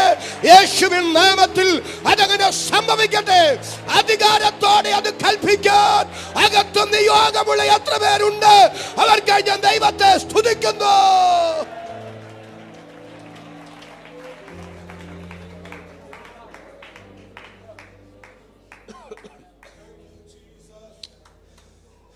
കൊട്ടയ്ക്കകത്ത് ഒതുങ്ങി ഒരു വല്ലാത്ത പരുവത്തിൽ എത്ര നല്ല വണ്ടിയാണെങ്കിലും ഹൈ റേഞ്ചിൽ നിന്ന് ഇറങ്ങി വരുമ്പോൾ മടുക്കും. കാരണം ഈ വളവും തിരിവും. അപ്പോൾ നോട് നോക്കി ഒരുത്തം കോട്ടയ്ക്കകത്ത് യെരൂശലേമിൽ വരുമ്പോഴേ പ്രതീക്ഷിച്ച സ്വീകരണമൊന്നും കിട്ടിയില്ല. ഒരു നല്ല ആമേനെന്ന് പറ. ഇന്നത്തെ കാലത്ത് അന്ന് സങ്കല്പിക്കുക, അന്ന് സുവിശേഷ പ്രഭാഷണ വേദികളിൽ കത്തി നിൽക്കുന്നത് പത്രോസാ അല്ലേ? കാരണം അദ്ദേഹം നടന്നു പോകുമ്പോൾ നിഴല് തട്ടിയ രോഗികൾ ആളെ കിട്ടാൻ പോലും പാടാം. അതുകൊണ്ടാണ് യോപ്പയിലെ പത്രോസിനെ ആളയച്ച് വിളിപ്പിച്ചത്. ഇത് പാടാവും അദ്ദേഹത്തെ ഒന്ന് കിട്ടാൻ. തന്നെയല്ല, അദ്ദേഹത്തിൻ്റെ ഒറ്റ പ്രസംഗത്തിൽ 3000 പേരൊക്കെയാ. അത്ര ഉജ്ജ്വലമായി ദൈവത്താൽ ഉപയോഗിക്കപ്പെടുന്ന ഒരാളാണ്. അപ്പോൾ വേദി കിട്ടാൻ സാധ്യതയില്ല. എന്നാലും ഒരു സാക്ഷ്യത്തിന് അവസരം കൊടുക്കാമല്ലോ അല്ലേ? ഒന്ന് സ്തോത്രം ചെയ്ത് പറഞ്ഞേ. അപ്പോൾ ഇന്നാണെങ്കിൽ നമുക്ക് സുവിശേഷ യോഗവും സംഗീത വീരും പ്രഭാഷകൻ. അടുത്തത് ശൗലിൻ്റെ സാക്ഷ്യം കൂടെ ഉണ്ടായിരിക്കും അല്ലേ? ഒരു സാക്ഷ്യം പറയാനൊരു അവസരമെങ്കിലും ആർക്ക് കൊടുക്കേണ്ടതാ? ഒന്ന് സ്തോത്രം ചെയ്ത് പറഞ്ഞേ. പക്ഷെ നമ്മൾ അല്പപ്രയാസമുള്ള കാര്യം ദരിദ്രം വായിക്കുന്നത്, അവനൊരു ശിക്ഷനെന്ന് ആരും വിശ്വസിച്ചില്ല. ആരും ശൗലിനെ കൂട്ടത്തിൽ കൂട്ടിയില്ല. അതെന്താ കൂട്ടത്തിൽ കൂട്ടാഞ്ഞേ? ബർന്നബാസ് ആണല്ലോ അവസാനം അപ്പോസ്തലന്മാരുടെ അടുക്കൽ കൊണ്ടുവരുന്നേ. ആണോ? ഒന്ന് പറഞ്ഞേ, ഏത് അപ്പോസ്തലന്മാരുടെ അടുക്കലാണ് കൊണ്ടുപോയി? ഗലാത്യ ലേഖനത്തിൽ അതുണ്ട്, വായിക്കണ്ട. യേശുക്രിസ്തുവിൻ്റെ സഹോദരനായ യാക്കോബ്, പത്രോസ്, ഇവരുമായി 15 ദിവസം ആര് സമയം ചിലവഴിച്ചു? ശൗല് സമയം. എന്താ അപ്പോസ്തലന്മാർ കൂട്ടത്തിൽ കൂടാഞ്ഞേ? ഒന്ന് വന്നേ. എന്താ ഈ യെരുശലേമിലെ സഭ കൂട്ടത്തിൽ കൂട്ടാഞ്ഞേ? ഇവൻ ഇനി ഒരു വേദി കൊടുത്താൽ ഇനി ഞങ്ങൾക്ക് ആർക്കും വേദി കിട്ടാൻ സാധ്യതയില്ല. അസൂയ കൊണ്ടാണോ? കുശുമ്പ് കൊണ്ടാണോ? രക്തം ജയം ഒന്ന് പറ. പിന്നെന്താ? ഇദ്ദേഹം രക്ഷിക്കപ്പെട്ടു എന്ന് പറയുന്നതേ അവർക്ക് അങ്ങോട്ട് വിശ്വസിക്കാൻ പ്രയാസമാണ്. കാരണം നമ്മൾ ഉദ്ദേശിക്കുന്നതിനേക്കാൾ ക്രൂരനായിരുന്നു ശൗൽ. തെളിയിക്കാം. അദ്ദേഹം തൻ്റെ സാക്ഷ്യം പറയുമ്പോൾ ഇങ്ങനെ പറയുന്നുണ്ട്, ഞാൻ പുരുഷന്മാരെ മാത്രം ഉപദ്രവിച്ചെന്നല്ല, സ്ത്രീകളെയും കുട്ടികളെയും. എന്താ അങ്ങനെ എടുത്തു പറയാൻ കാരണം? ഒരു നല്ല ആമേനെന്ന് പറ. അങ്ങനെ എടുത്തു പറയാൻ കാരണം എന്താ? ഈ പ്രാകൃതരായ രാജാക്കന്മാർ ഭരിച്ച കാലത്ത് പോലും, പുരാതന യുദ്ധങ്ങളിൽ പോലും ഇതുപോലെ യുദ്ധ നിയമങ്ങളൊന്നും പ്രാബല്യത്തിലില്ലാത്ത കാലഘട്ടത്തിൽ പോലും ചില മാനുഷിക പരിഗണനകളുണ്ടായിരുന്നു. എന്താണെന്നറിയാമോ? ഒരു രാജ്യം മറ്റൊരു രാജ്യത്തെ ആക്രമിച്ച് കീഴടക്കാന്നിരിക്കട്ടെ, പുരുഷന്മാരെ ഉപദ്രവിച്ചാലും കൊന്നൊടുക്കിയാലും ഒരു സാമാന്യ മാനുഷിക പരിഗണന സ്ത്രീകളെയും, ഒരു നല്ല ആമനെന്ന് പറഞ്ഞു, സ്ത്രീകളെയും കുട്ടികളെയും ഉപദ്രവിക്കാൻ പാടില്ല. ഇപ്പം ഇസ്രായേൽ ഹമാസും തമ്മിൽ യുദ്ധം നടക്കുക അല്ലേ? ലോക മനസാക്ഷി കേഴുന്നത് എന്താ? ലോകം ഒന്നടങ്കം പ്രതികരിക്കുന്നത് ഏതിൻ്റെ വെളിച്ചത്തില? നിരപരാധികളായ സ്ത്രീകളും കുഞ്ഞുങ്ങളും മരിച്ചു വീഴുന്നു. അതുകൊണ്ട് യുദ്ധം നടത്തണം, അതുകൊണ്ട് ആക്രമണം അവസാനിപ്പിക്കണം. അതല്ലേ ലോക ഞാൻ അങ്ങോട്ടല്ല പോകുന്നത്. അപ്പം എല്ലാ യുദ്ധങ്ങളിലും ഒരു മാനുഷിക പരിഗണന ആർക്കുണ്ട്? സ്ത്രീകൾക്കും കുട്ടികൾക്കും ഉണ്ട്. പ്രാകൃതന്മാരായ ക്രൂരന്മാരായ രാജാക്കന്മാർ പോലും യുദ്ധം ചെയ്യുമ്പോൾ സ്ത്രീകളെയും കുട്ടികളെയും ഉപദ്രവിച്ചിരുന്നില്ല. ഹലോ, അപ്പം ശൗൽ താൻ എത്ര ക്രൂരനായിരുന്നു എന്ന് ആ വാക്കിലൂടെ വ്യക്തമാക്കിയാണ്. സ്ത്രീകളെ, പ്രാകൃതന്മാരായ യുദ്ധക്കൊതിയന്മാരായ രാജാക്കന്മാർ കാണിച്ച സാമാന്യ മര്യാദ പോലും ഞാൻ ഈ മാർഗത്തോട് കാണിച്ചതല്ല. നിലവിളിക്കുന്ന സ്ത്രീകളോടും കുഞ്ഞുങ്ങളോടും പോലും ഞാൻ കരുണ കാണിച്ചിരുന്നവനല്ല. അത്ര ക്രൂരനായിരുന്നു. എല്ലാവരും ഒന്ന് സ്തോത്രം ചെയ്ത് വന്നേ. അത്ര ക്രൂരനായിരുന്നു ആര്? ശൗൽ. ഇത്രയും ക്രൂരനായൊരു മനുഷ്യൻ രക്ഷിക്കപ്പെട്ടു എന്നൊക്കെ പറയുന്നതേ അവർക്കങ്ങോട്ട് വിശ്വസിക്കാൻ പ്രയാസമായി തോന്നിയെന്നേ. അതെ, ഇന്ന് പകൽ എഴുതി വെച്ചോ കേട്ടോ.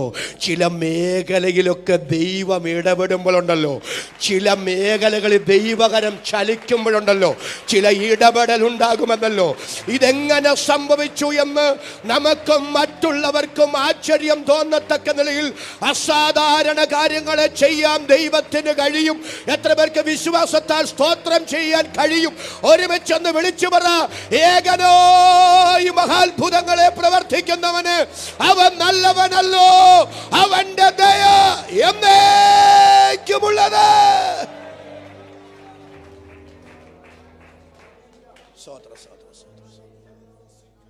പകൽ പരിശുദ്ധാത്മാവ് എന്നോട് അങ്ങനെ അങ്ങ് പറയുന്നുണ്ട്. ആരോടൊക്കെ പരിശുദ്ധാത്മാവ് സംസാരിക്കും, ആരൊക്കെയോ ദൈവാത്മാവ് ഉറപ്പിക്കും. നിങ്ങളുടെ പ്രാർത്ഥനയ്ക്ക് മറുപടി ഉണ്ട്.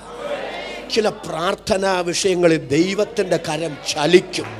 അത്ഭുതകരമായ ചില ദൈവിക ഇടപെടൽ ഉണ്ടാകും. കർത്താവ് അത് ചെയ്യും. പരിശുദ്ധാത്മാവ് ഇന്ന് പകൽ ദൈവവചനത്തിലൂടെ ഈ ദൈവാലോചന കൈമാറുന്നത് യേശുവിൻ്റെ അധികാരമുള്ള നാമത്തിൽ ക്ഷീണിച്ചിരിക്കുന്ന ചിലരെ കർത്താവ് ജീവിപ്പിക്കട്ടെ, ചിലരെ ധൈര്യപ്പെടുത്തട്ടെ. ഒരു കാര്യം കൂടെ. സ്തോത്രം. ചില പ്രാർത്ഥനാ വിഷയങ്ങൾക്ക് ദൈവം മറുപടി തരുമ്പോൾ നമുക്ക് വിശ്വസിക്കാൻ പ്രയാസം തോന്നും. ഒരാമേൻ പറഞ്ഞേ. ഈ അപ്പോസ്തല പ്രവൃത്തികളുടെ പുസ്തകം 12-ാം അധ്യായം നമുക്ക് ഉപവാസ പ്രാർത്ഥനകൾ കേട്ടിട്ട് ഏറ്റവും കൂടുതൽ കേട്ടിട്ടുള്ളത് അതാകാനാണ് സാധ്യത. അപ്പോസ്തല പ്രവൃത്തി 12-ാം അധ്യായത്തിൽ പത്രോസ് ജയിലിൽ കിടക്കുകയാണ്. 4 ചേവകരുള്ള 4 കൂട്ടം അല്ലേ? ആണോ? അതെ. പത്രോസ് തടവിൽ കിടക്കുക. മർക്കോസ് എന്ന് മറുപേരുള്ള യോഹന്നാന്റെ അമ്മ മറിയയുടെ വീട്ടിൽ ഇദ്ദേഹത്തിൻ്റെ വിടുതലിന് വേണ്ടി പ്രാർത്ഥന നടക്കുകയാണ്. പ്രാർത്ഥനയുടെ മറുപടിയായി ദൂതൻ ഇറങ്ങി. പത്രോസിൻ്റെ വിലാപ്പുറത്ത് എഴുന്നേക്ക്, ചെരിപ്പിട്, നീ അരകെട്ട്, നടക്ക്. ഈ നല്ല സ്വപ്നമൊക്കെ കാണുമ്പോൾ നമ്മുടെ ചിന്ത എന്താ? ദൈവമേ, ഇത് തീരാതിരുന്നിരുന്നെങ്കിൽ എന്ത് നല്ലതായിരുന്നു. പക്ഷെ അങ്ങനെ ചിന്തിച്ചുകൊണ്ടിരിക്കുമ്പോൾ കണ്ണും തുറക്കും, സ്വപ്നവും പിന്നെ കണ്ണടച്ചാലും ആ സ്വപ്നം കാണാൻ പറ്റില്ല. അപ്പോൾ ഓർക്ക് ദൈവമേ കണ്ണ് തുറക്കണ്ടായിരുന്നു എന്നതുപോലെ അരകെട്ടുമ്പോഴും ചെരിപ്പിടുമ്പോഴും നടക്കുമ്പോഴും പത്രോസിൻ്റെ ചിന്ത എന്തോ നല്ല സ്വപ്നം അല്ലേ? യാഥാർത്ഥ്യമാണെന്ന് അദ്ദേഹത്തിന് മനസ്സിലാകുന്നില്ല. സ്വപ്നമാണെന്ന് നടക്കുമ്പോഴും അദ്ദേഹത്തിൻ്റെ ചിന്ത എന്തോ നല്ല സ്വപ്നം. സ്വപ്നമല്ല, യാഥാർത്ഥ്യമാണെന്നറിഞ്ഞത് പട്ടണത്തിൻ്റെ ആ മെയിൻ ഇരുമ്പുവാതിലും കടന്ന് ദൂതൻ പോയ ശേഷം അറിയുന്നത് സ്വപ്നമല്ല, യാഥാർത്ഥ്യമാണ്. പ്രാർത്ഥിച്ച വീടിൻ്റെ വാതിൽക്കൽ വന്ന് ആര് മുട്ടി? ഒന്ന് സ്തോത്രം ചെയ്ത് പറ. പത്രോസ് മുട്ടി. രോധ എന്ന ബാല്യക്കാരി വാതിൽക്കൽ വന്ന് ചെവി കൂർപ്പിച്ചപ്പോൾ, എനിക്ക് കുനിയാനൊന്നും വയ്യാത്തതുകൊണ്ട് ഞാനിങ്ങനെ വാതിൽക്കൽ വന്ന് ചെവി കൂർപ്പിച്ചപ്പോൾ പത്രോസാണെന്ന് തിരിച്ചറിഞ്ഞു. അല്ലേ? ആണോ?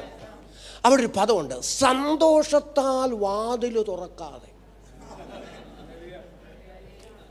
ഒരാമേനൊന്ന് പറഞ്ഞു. അപ്പൊ എൻ്റെ ചോദ്യം, ആർക്ക് വേണ്ടിയാണ് പ്രാർത്ഥിച്ചേ? പത്രോസിന് വേണ്ടി പ്രാർത്ഥിച്ച പത്രോസ് ഇപ്പൊ എവിടെ വന്ന് നിൽക്കുക? പത്രോസ് ആ ആൾക്ക് മനസ്സിലായി. അപ്പൊ സന്തോഷം വന്നാൽ ഇവൾ എന്താ ചെയ്യണ്ടേ? വാതിൽ തുറന്ന്, അല്ലേ? വാതിൽ തുറന്ന് അയ്യോ പ്രാർത്ഥനയുടെ മറുപടി എന്നും പറഞ്ഞ് കേട്ടിയല്ലേ ചെയ്യണ്ടേ?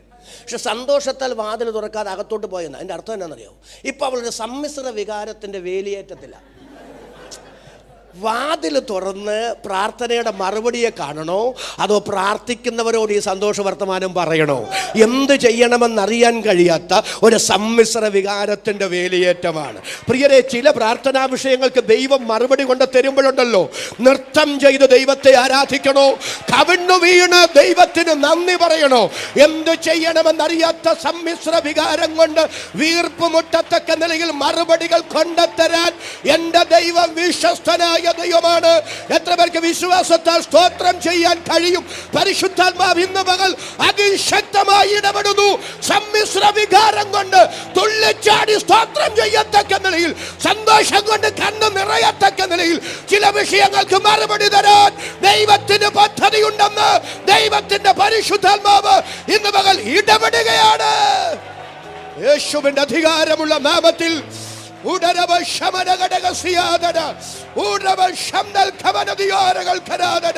പരിശുദ്ധാത്മാവ് ഇന്ന് പകൽ ഇടപെടുകയാണ്. നീ ഉല്ലസിച്ചാർക്കത്തക്ക നിലയിൽ, ദൈവത്തിന് നിറകണ്ണുകളോടെ സ്തോത്രം പറയത്തക്ക നിലയിൽ ഒരു ദൈവ പ്രവൃത്തി വെളിപ്പെടാ.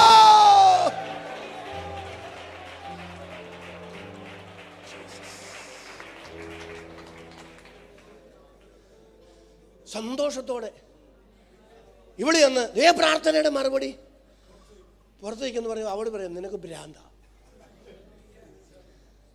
അതവനല്ല, ഒന്ന് സ്തോത്രം ചെയ്ത് പറയും, അവൻ്റെ ഒരു ദൂതന്. അപ്പൊ അവർക്ക് വിശ്വാസമുണ്ടോ? ഒന്ന് പറ. നിങ്ങൾ എന്നോട് പ്രതികരിക്കുന്നില്ല. അവർക്ക് വിശ്വാസമുണ്ടോ?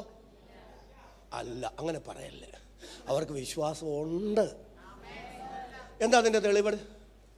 നേരം പരിവരാ വെളുക്കുക, പക്ഷെ എന്നിട്ടും അവർ പ്രാർത്ഥന നിർത്തിയിട്ടില്ല. ഒരാമയും പറഞ്ഞേ. അപ്പൊ പ്രാർത്ഥിക്കാൻ കാരണം എന്നാ? പറ. കർത്താവ്, ഞങ്ങൾ ഈ കേസ് പിടിച്ചിരിക്കുക, ഇതിനൊരു പരിഹാരം ഉണ്ടാവും. പ്രാർത്ഥന നിർത്തിയിട്ടില്ല. അപ്പം അവർക്ക് എന്തോ ഉള്ളതുകൊണ്ടാണ്? വിശ്വാസവും ആത്മാർത്ഥതയും ഉള്ളതുകൊണ്ടാണ്. പിന്നെന്താ ഇപ്പം പറയുന്നത്? അത് അവനല്ല, നിനക്ക് ഭ്രാന്ത. അർത്ഥം ഇത്രയേ ഉള്ളൂ. ഈ പ്രാർത്ഥനയുടെ മറുപടി ഇത്ര വേഗത്തിൽ ഇവിടെ ഇപ്പോൾ ഇങ്ങനെ വന്നു നിൽക്കുമെന്നുള്ളത് അവരുടെ സ്വപ്നത്തിൽ പോലും അവർ ചിന്തിച്ചില്ല. അവരുടെ ഭാവനയിൽ പോലും അവർ കണ്ടില്ല. അവരുടെ കണക്കുകൂട്ടലുകൾക്കും പ്രതീക്ഷകൾക്കും ചിന്തകൾക്കും അപ്പുറമായിരുന്നു ആ പ്രാർത്ഥനയുടെ മറുപടി. അപ്പോൾ അവിടെ അങ്ങനെ വന്നു നിന്നതെങ്കിൽ ഇന്ന് പകൽ എഴുതി വെച്ചോ, ഈ ദൈവത്തിന്റെ ദൂത് കണക്കുകൂട്ടലുകൾക്കപ്പുറത്ത്, ചിന്തകൾക്കപ്പുറത്ത്, പ്രതീക്ഷകൾക്കപ്പുറത്ത് ചില ദൈവ പ്രവർത്തികൾ പ്രാർത്ഥനയിലൂടെ വെളിപ്പെട്ടു വരുമെന്ന് ഇന്ന് പകൽ പോഷ്കില്ലാത്ത ദൈവം ചിലരെ നോക്കി വചനത്തിന്റെ പ്രവചനം വിളിച്ചു പറയുന്നു. വിശ്വാസത്താൽ സ്തോത്രം പറയാൻ മനസ്സുള്ളവരെ കരമടിച്ചാധരങ്ങൾ തുറന്ന് ശക്തിയോടെ ദൈവത്തിന് സ്തോത്രം ചെയ്യുക. പരിശുദ്ധാത്മാവ് ഇന്ന് പകൽ അതിശക്തമായി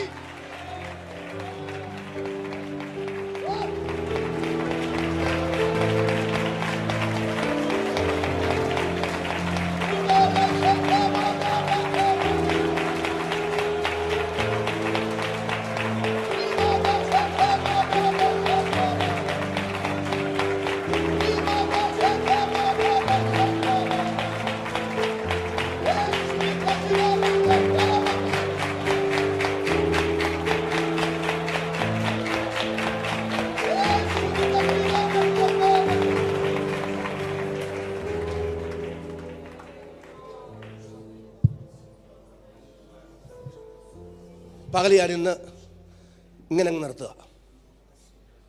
നല്ല ആമേനെന്ന് പറയാം. രാത്രി നമുക്ക് ആ വേദഭാഗത്തേക്ക് വരാം. പക്ഷെ ആത്മാവ് ഒരു നിയോഗം തന്നതുകൊണ്ടാണ് ഞാനൊരു പഠനം പോലെ ചില കാര്യങ്ങൾ ഓർമ്മപ്പെടുത്തണമെന്ന് ആഗ്രഹിച്ച്.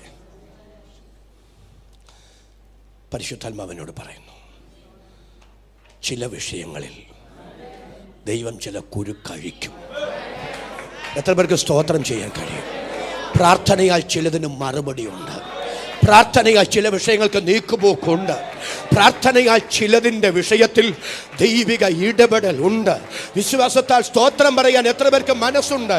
കർത്താവ് ഇന്ന് പകൽ ആരെയൊക്കെ ഇതിനകത്ത് തൊടുകയാണ്, ആശ്വസിപ്പിക്കുകയാണ്, ധൈര്യപ്പെടുത്തുകയാണ്. ചില അസാധാരണ ദൈവപ്രവർത്തികൾ പ്രാർത്ഥനയിലൂടെ വെളിപ്പെട്ടു വരുമെന്ന പരിശുദ്ധാത്മാവ് അതിശക്തമായി ഇടപെടുന്നു. രക്തം ജയം, രക്തം ജയം, രക്തം ജയം, രക്തം ജയം. അധികാരമുള്ള യേശുവിന്റെ നാമത്തിൽ, അധികാരമുള്ള യേശുവിന്റെ നാമത്തിൽ, അധികാരമുള്ള യേശുവിന്റെ നാമത്തിൽ അതങ്ങനെ സംഭവിക്കട്ടെ. കർത്താവ് എന്നോട് പറയുകയാണ്, അപരിഹാര്യമെന്ന് ചിന്തിക്കുന്ന ചില വിഷയങ്ങളിൽ, മാനുഷിക പ്രയത്നങ്ങൾ കൊണ്ട് പരിഹരിക്കപ്പെടാത്ത ചില വിഷയങ്ങളിൽ പ്രാർത്ഥനയാൽ പരിഹാരം സംഭവിക്കാൻ പോകുകയാണ്. എത്ര പേർക്ക് വിശ്വാസത്താൽ ആമേൻ പറയാൻ കഴിയും? പ്രാർത്ഥനയാൽ ചില വിഷയങ്ങളുടെ പരിഹാരം വരുന്നു. കർത്താവ് എന്നോട് പറഞ്ഞൊരു ദൂതോട് പറഞ്ഞ് നിർത്താം.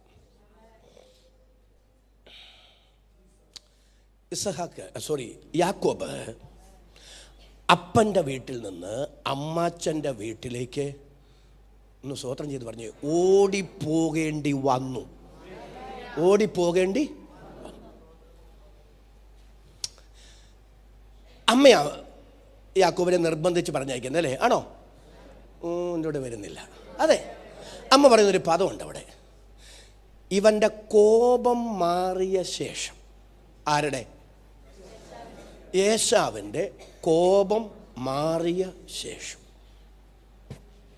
എൻ്റെ ഗ്രാമീണ ഭാഷ പറയാം, മോനെ എടാ അവനെ കുറ്റം പറയല്ലടാ, നീ ഒന്നും വിചാരിക്കല്ലേ, അവൻ്റെ സ്ഥാനത്ത് നീയാണെന്നൊന്ന് ചിന്തിച്ച്. അവൻ്റെ സ്ഥാനത്ത് എൻ്റെ പൊന്നു കുഞ്ഞേ ആരെങ്കിലും സഹിക്കുന്ന കാര്യമാണോടാ നമ്മൾ രണ്ടുപേരും കൂടെ ചെയ്തു. അതുകൊണ്ട് എൻ്റെ പൊന്നുമോൻ, ഞാൻ പറയുന്നതൊന്ന് ചെയ്യേ. ഇപ്പോൾ ഒന്ന് മാറി നിൽക്കേ. ഞാൻ അവൻ്റെ അമ്മയല്ലേ, ഞാൻ അവൻ്റെ കാര്യമൊക്കെ അവനെ പറഞ്ഞ് മനസ്സിലാക്കി. അവൻ്റെ കോപം മാറിയ ശേഷം ഞാൻ നിന്നെ ആളയച്ച്, എല്ലാവരും ഒന്ന് പറ, വിളിപ്പിക്കാം. ഈ വാക്ക് വിശ്വസിച്ച് ആരോടുന്നേ? എന്തോ കേട്ടോണ്ടാ ഓടുന്നേ? വരുന്നില്ല. യേശാവ് പറയുന്നൊരു പദം നിങ്ങൾ കേട്ടിട്ടുണ്ടോ? ഞാൻ നിന്നെ കൊല്ലും. ഹലോ, ഞാൻ നിന്നെ ഇപ്പൊ കൊല്ലാത്തതിൻ്റെ കാരണം എന്നാ? വരുന്നില്ല. കൊല്ലാത്തതിൻ്റെ കാരണം എന്നാ? ആയുധം ഇല്ലാത്തതുകൊണ്ടാണ്. നമ്മൾ ഉഗ്രം വേട്ടക്കാരനവൻ അല്ലേ? ഞാൻ നിന്നെ കൊല്ലും. പക്ഷെ കൊല്ലാത്തതിൻ്റെ കാരണമുണ്ട്. അപ്പൻ ജീവനോടിരിക്കുക. അപ്പൻ ജീവനോടെ ഇപ്പം നിന്നെ കൊന്നിട്ടേ ഞാനൊരു കൊലപാതകമായി കഴിയും. ദൈവമേ, ഒരു മോൻ ചത്തും പോയി, ഒരു മോൻ കൊലപാതകനുമായി. എനിക്ക് ഈ ഗതി വന്നല്ലോ എന്നും പറഞ്ഞ് എൻ്റെ അപ്പൻ ദുഃഖത്തോടെ മരിക്കണ്ട. ഹലോ, അപ്പൻ ദുഃഖത്തോടെ, അപ്പൻ്റെ കണ്ണൊന്ന് അടഞ്ഞോട്ടെ, ഞാൻ നിന്നെ തട്ടും കട്ടായം. അതാണ് യേശാവിൻ്റെ മുദ്രാവാക്യം. അപ്പൊ അപ്പൻ്റെ കണ്ണൊന്ന് അടയാൻ കാത്തിരിക്കുക ആര്? ഞാനൊരു ദൂതൊന്ന് പറയാനായി വരുന്നത് കേട്ടോ. യേശാവ് ലാബാന്റെ വീട്ടിലേക്ക് പോയി. യാക്കോബ്. ചരിത്രം എല്ലാം കൂടെ നീട്ടിപ്പടുത്തി പറയേണ്ട കാര്യമില്ലല്ലോ. ഓരോ ദിവസം കഴിയുമ്പോഴും എൻ്റെ ഭാവന പറയുകയാണ്, യാക്കോബ് ദൂരേക്ക് നോക്കും. എന്താ ദൂരേക്ക് നോക്കാൻ കാരണം? അമ്മ അയച്ച ആള് വരുന്നുണ്ടോ? അമ്മ അയച്ച ആള് വരുന്നുണ്ടോ? അമ്മ എന്നാ പറഞ്ഞേ? പറ. ഇവന്റെ കോപം മാറിയ ശേഷം ഞാൻ നിന്നെ ആളയച്ച്. എല്ലാ ദിവസവും യാക്കോബ് നോക്കുക, പക്ഷേ ആള് വരുന്നില്ല. വർഷങ്ങൾ പോയി, പതിറ്റാണ്ടുകളായി, ആള് വരുന്നില്ല. ആള് വരാത്തപ്പോ ദൈവം യാക്കോബിനോട് പറഞ്ഞു, നീ ഇവിടെ പാർത്തത് മതി. നീ ഇവിടെ പാർത്തത്, വീട്ടിലെ സാഹചര്യം ഒന്നും അറിയില്ലെങ്കിലും ദൈവ ശബ്ദത്തിന് യാക്കോബ് ചുവട് വെച്ചു. ഒരു നല്ല ആമേനൊന്ന് പറഞ്ഞു. വീട്ടിലെ സാഹചര്യങ്ങളൊന്നും അറിയില്ലെങ്കിലും, അനിശ്ചിതത്വമാണ് മുൻപിലെങ്കിലും ദൈവ ശബ്ദത്തിന് ചുവട് വെച്ചു. ഇന്ന് പകൽ ദൈവാത്മാവ് ചിലരോട് പറയുകയാണ്, സാഹചര്യങ്ങൾ എതിരാണെങ്കിലും, വെല്ലുവിളികൾ ഉണ്ടെങ്കിലും, ഉത്തരമില്ലാത്ത ചോദ്യങ്ങൾ ഉണ്ടെങ്കിലും, തമ്പുരാൻ കൈമാറുന്ന നിയോഗത്തിന് ചുവട് വെച്ചോ. അതിൽ ഒരു ദൈവ പ്രവൃത്തി വെളിപ്പെട്ടു വരുമെന്ന് ഇന്ന് പകൽ പോഷ്കില്ലാത്ത ദൈവം തന്റെ വചനത്തിന്റെ ദൂത് കൈമാറുന്നു. എത്ര പേർക്ക് സ്തോത്രം ചെയ്യാൻ മനസ്സുണ്ട്? അവർക്കായി ഞാൻ ദൈവത്തെ സ്തുതിക്കുന്നു.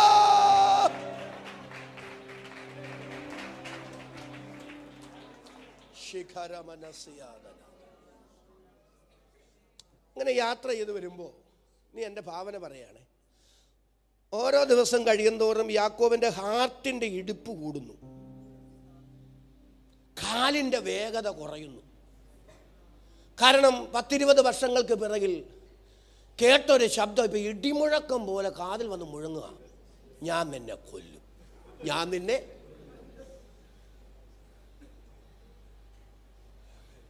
എല്ലാവരും എന്നോട് വരുന്നുണ്ടോ?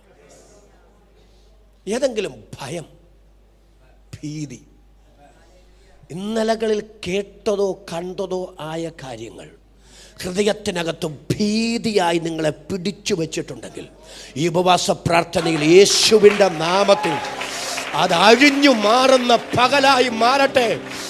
അധികാരമുള്ള യേശുവിൻ്റെ നാമത്തിൽ ഇന്നു പകൽ ചിലർ സ്വതന്ത്രമാകുന്ന പകലായി മാറട്ടെ. കർത്താവ് അത് ചെയ്യട്ടെ. കർത്താവിന്റെ രക്തത്താൽ പോരുകളുടെ മേൽ ഞങ്ങൾ ആത്മാവിൽ ജയം കൽപ്പിക്കുന്നു. എത്ര പേർക്ക് വിശ്വാസത്തെ സ്തോത്രം ചെയ്യാൻ മനസ്സുണ്ട്?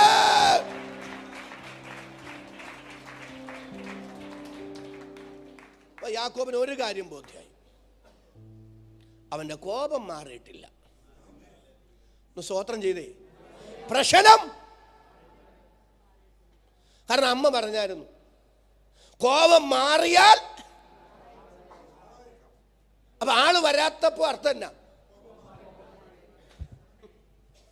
ഈ മക്കളെ തമ്മിൽ ഒരുമിപ്പിക്കാൻ, ഈ പ്രശ്നം ഒന്ന് മാറ്റാൻ 2 പതിറ്റാണ്ടിലധികമായി അമ്മയും അപ്പനും പരിശ്രമിക്കുന്നുണ്ട്. ദൈവനോട് പറഞ്ഞ ദൂതിയാ നിങ്ങളോട് പറയുക, മാനുഷികമായ പരിശ്രമങ്ങൾ കൊണ്ട് പരിഹരിക്കാൻ കഴിയാത്ത ചില വിഷയങ്ങളിൽ ദൈവം ഇടപെടുമെന്നാണ് ഇന്ന് പകൽ ദൈവാത്മാവ് സംസാരിക്കുന്നത്.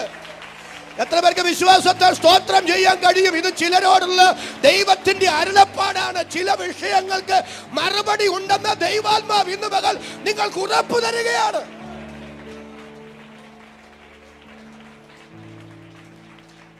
ഇപ്പൊ കാലിന്റെ വേഗത കുറയുന്നു, ഹാർട്ടിന്റെ ഇടിപ്പ് കൂടും. ആ പ്രതിസന്ധിയെ എങ്ങനെ അഭിമുഖീകരിക്കും എന്നുള്ളതാണ് ഇപ്പോഴത്തെ യാക്കോബിന്റെ വിഷയം. ഒരു നല്ല ആമേൻ പറഞ്ഞേ.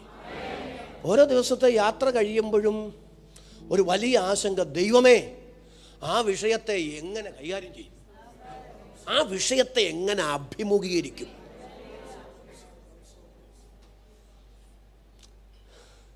ജ്യേഷ്ഠൻ്റെ പൾസ് ഒന്നറിയാൻ എല്ലാവരും ഒന്ന് സ്തോത്രം ചെയ്ത് വരണം.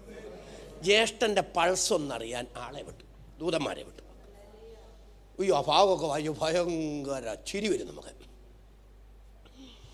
ദൂതന്മാർ വന്നിട്ട് പറയാണ് 400 പേരുമായിട്ട് വരുന്നുണ്ട്.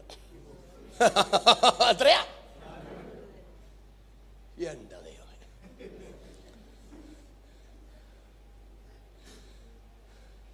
നിങ്ങൾ ആ ഭാവമൊക്കെ ഒന്ന് വായിക്കണം. യാക്കോബിൻ്റെ വക്രബുദ്ധിയൊക്കെ എടുത്തു. ജ്യേഷ്ഠന് സമ്മാനമായി കൊടുക്കാൻ കറവുള്ളയാട്, 200 കോലാട്, ചെമ്മരിയാട്, പശുക്കിടാക്കള്, ഒട്ടകങ്ങള്, കഴുതകള് എല്ലാം ഇങ്ങനെ യാക്കോബ് എങ്ങനെ നിർത്തി? ഇടയിട്ട് നിർത്തിയെന്നാണ് പറഞ്ഞതയോ. മുന്നേ പോകുന്നവൻ്റെ കൂട്ടത്തിലൊരു 200 ഉണ്ടേ. അത് കഴിഞ്ഞൊരു ചെറിയ ഇട, അതിന് ശേഷം ഒരു 40, പിന്നെ ഒരു 200, 150, അതിന് ശേഷം ഒരു സംഖ്യ വേദപുസ്തകത്തിൽ പറയുന്നുണ്ട് ഒരു ഇടവേള. ദൂരെ നിന്ന് നോക്കിയാൽ ഇങ്ങനെ ദൂരെ നിന്ന് നോക്കുമ്പോൾ ഇടയ്ക്കുള്ള ഇടവേള കാണുന്നില്ല. ഇതുങ്ങൾ വരുന്നത് കണ്ടോ 1000 തോന്നുക. നിങ്ങളെല്ലാവരും എൻ്റെ കൂടെ വരുന്നുണ്ട്. അപ്പം ഈ ഒന്നാമത്തവനോട് ചോദിക്കുന്നത് എന്തിനാ ഇത് അങ്ങേക്ക് തരാനായിട്ട്? ഞങ്ങളുടെ യജമാനൻ, അങ്ങയുടെ സഹോദരൻ. ഇത് മാത്രമല്ല, അതും അങ്ങേക്കുള്ളതാ. ഇപ്പൊ സമ്മാനം കൊണ്ട് സഹോദരന്റെ കണ്ണ് കെട്ടാമെന്നാണ്. എല്ലാവരും എന്നോട് വരണം. പക്ഷെ സമ്മാനം കൊണ്ട് നടന്നില്ല, അമ്മയുടെ നയം കൊണ്ടും നടന്നില്ല. അന്ന് രാത്രി ഹലോ എല്ലാറ്റിനെയും അക്കരെ കടത്തി. യാക്കോബ് മാത്രം ശേഷിച്ചു. ഒരു നല്ല ആമേനൊന്ന് പറയണേ. ഒരു മുഴുരാത്രി പ്രാർത്ഥനയ്ക്ക് കളം ദൈവം ഒരുക്കി കൊടുത്തു. എത്ര പേർക്ക് ഇന്ന് ഒരു പകൽ ദൈവത്തിന് സ്തോത്രം ചെയ്യാൻ കഴിയും? പ്രാർത്ഥിക്കാൻ ദൈവം കളം ഒരുക്കി കൊടുത്തു. യാക്കോബ് പ്രാർത്ഥിച്ചതല്ല, പ്രാർത്ഥിക്കാൻ അവസരം ദൈവം ഒരുക്കി കൊടുത്തതാണ്. ചില നിയോഗമുള്ള പ്രാർത്ഥനയ്ക്കുണ്ടല്ലോ അസാധാരണ ദൈവ പദ്ധതി ഉണ്ടെന്ന് ഇന്ന് പകൽ ദൈവാത്മാവ് ഇടപെടുകയാണ്. അതരം തുറന്ന് സ്തോത്രം പറയാൻ മനസ്സുള്ളവർ കരമടിച്ച് ദൈവത്തിന് നന്ദി പറ. ദൈവം നിയോഗം തരുമ്പോൾ പ്രാർത്ഥനകളിൽ നിന്ന് മാറിയിരിക്കരുത്. ആ നിയോഗത്തിൽ പ്രാർത്ഥിച്ചോണം. അതിൽ ചില ദൈവ പ്രവൃത്തി ഉണ്ടെന്ന് ആത്മാവ് ഇടപെടുകയാണ്.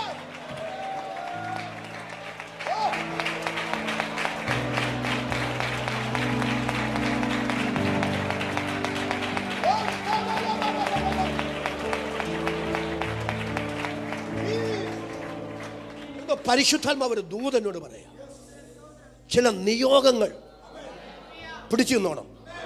ആ നിയോഗങ്ങളിൽ ചലിച്ചോണം. ആ നിയോഗം തന്നത് ദൈവമാണ്. ആ നിയോഗത്തിൽ നിന്ന് പിന്തിരിപ്പിക്കാൻ പലരും ശ്രമിച്ചേക്കാം. പക്ഷെ നിയോഗത്തിൽ നിന്നു, ആ നിയോഗത്തിൽ ദൈവപ്രവൃത്തിയുണ്ട്, ആ നിയോഗത്തിൽ അസാധാരണ ദൈവപ്രവൃത്തിയുണ്ട്.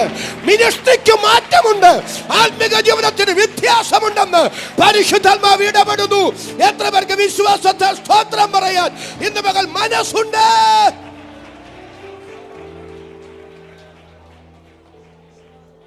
ദൈവാത്മാവ് എന്നോട് പറയാ, ഏലിയാവ് സ്വർഗാരോഹണം ചെയ്യാൻ പോവാ അല്ലേ? ആണോ?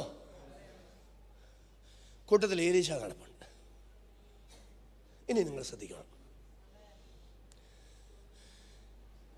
അതൊരു രഹസ്യ യാത്രയല്ല.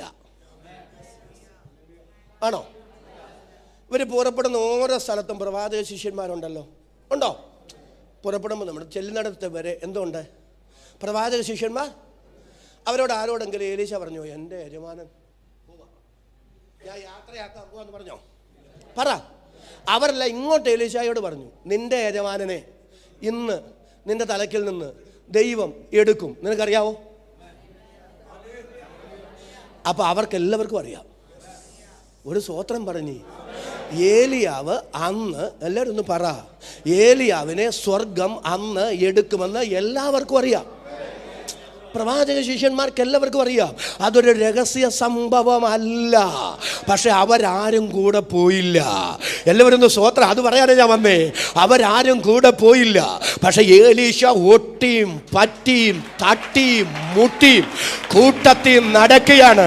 എന്താ കാരണം എന്നറിയാമോ? അതൊരു നിയോഗമാണ്.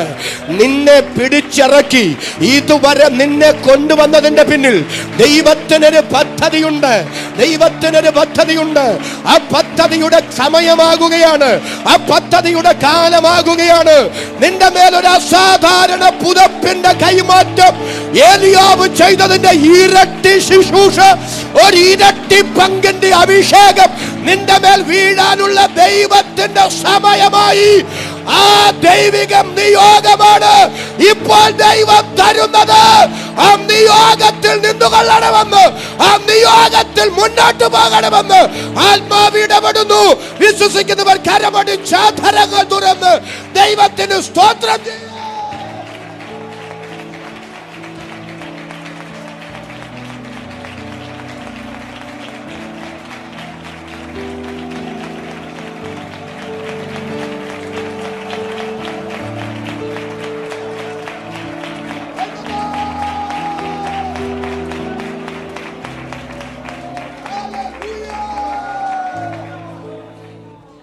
കർത്താവിനോട് ശക്തമായി ഇടപെടുക. അതൊരു നിയോഗമുള്ള യാത്രയാണ്. അതൊരു നിയോഗമുള്ള യാത്രയാണ്. അതൊരു ദൈവ പദ്ധതിക്ക് വേണ്ടിയുള്ള യാത്രയാണ്. ആ നിയോഗത്തിൽ നിന്ന് ഏലീശയെ പിറകോട്ട് വലിക്കാൻ ഒത്തിരി ഒത്തിരി പരിശ്രമങ്ങൾ ഉണ്ടാകുന്നുണ്ട്. പക്ഷെ നിയോഗത്തോടെയുള്ള യാത്ര അവസാനം ഒരു ഇരട്ടി പങ്കിലാണ് അവസാനിച്ചതെങ്കിൽ, ആ പുതപ്പ് അവന്റെ മേൽ വന്ന് വീണെങ്കിൽ കർത്താവ് ഇടപെടുകയാണ്. നിയോഗത്തിൽ ചലിച്ചുകൊള്ളുക, നിയോഗത്തിൽ ചലിച്ചുകൊള്ളുക. ഇത് ദൈവത്തിന്റെ നിയോഗമാണ്, ഇത് ദൈവത്തിന്റെ പദ്ധതിയാണ്, ഇത് ദൈവിക പദ്ധതിയിലേക്കുള്ള ചുവടുവയ്പ്പാണ്. പേർക്കില്ലാത്ത ദൈവം തന്റെ വചനത്തിന്റെ ആലോചന ഇന്ന് പകൽ ഇതിനകത്ത് കൈമാറുകയാണ്. അസാധാരണമായ ഒരു ചില ദൈവപ്രവർത്തികളിലേക്ക് നിങ്ങൾ നയിക്കപ്പെടാൻ പോകുന്നു എന്ന് കർത്താവ് ഇടപെടുന്നു. യേശുവിൻ നാമത്തിൽ അതങ്ങനെ സംഭവിക്കട്ടെ.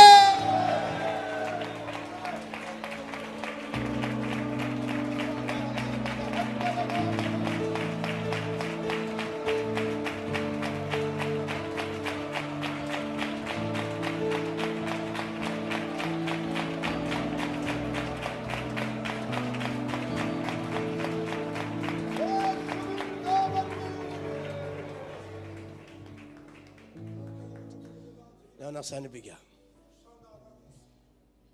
ഒരൊറ്റ രാത്രി നിയോഗമുള്ളൊരു പ്രാർത്ഥന. എല്ലാവരും ഒന്ന് സ്തോത്രം ചെയ്യാമോ? നിയോഗമുള്ളൊരു പ്രാർത്ഥന. ആ മുഴുരാത്രി പ്രാർത്ഥന കഴിഞ്ഞപ്പോഴുണ്ടല്ലോ, പിറ്റേ ദിവസം ഏശാവ് ഓടി വന്നു. എല്ലാവരും ഒന്ന് സ്തോത്രം ചെയ്തേ. യാക്കോബിനെ ആലിംഗനം ചെയ്തു. ഇരുവരും പൊട്ടിക്കരഞ്ഞു. ഒന്ന് സ്തോത്രം ചെയ്യാമോ? 2 പതിറ്റാണ്ടിലധികം പഴക്കമുള്ള, അമ്മ നോക്കിയിട്ട് പരിഹരിക്കാൻ പറ്റാതിരുന്ന, ലോകത്തിൽ ആരും നോക്കിയിട്ടും അഴിയാതിരുന്ന ആ പ്രശ്നത്തിന് ഒറ്റ രാത്രിയിലെ നിയോഗമുള്ള പ്രാർത്ഥന കൊണ്ട് എൻ്റെ ദൈവം പരിഹാരം വരുത്തിയെങ്കിൽ 20 വർഷമായി, 20-ൽ പരം വർഷമായി, 2 പതിറ്റാണ്ടിലധികമായി യാക്കോബിനെ ഭയപ്പെടുത്തിയ വിഷയത്തിന് ഒരു രാത്രിയിലെ പ്രാർത്ഥന കൊണ്ട് ശാശ്വതമായ പരിഹാരം എൻ്റെ ദൈവം വരുത്തിയതുപോലെ കർത്താവ് ഇടപെടുകയാണ്. മാനുഷികമായി അപരിഹാര്യമെന്ന് ചിന്തിക്കുന്നത്, മനുഷ്യർ പരിശ്രമിച്ചിട്ടും അവരെ കൊണ്ട് പരിഹരിക്കാൻ കഴിയാതിരുന്നത്, പ്രാർത്ഥനയാൽ എൻ്റെ ദൈവം പരിഹരിച്ചു തരാൻ പോകുന്നു. എത്ര പേർക്ക് സ്തോത്രം പറയാൻ മനസ്സുണ്ട്?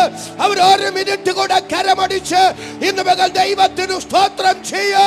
തലയിൽ കൈവച്ചെന്ന് വേണം പരിശുദ്ധാത്മാവ് ഈ ദൈവിക ദൂത് ഇതിനകത്ത് കൈമാറുകയാണ്.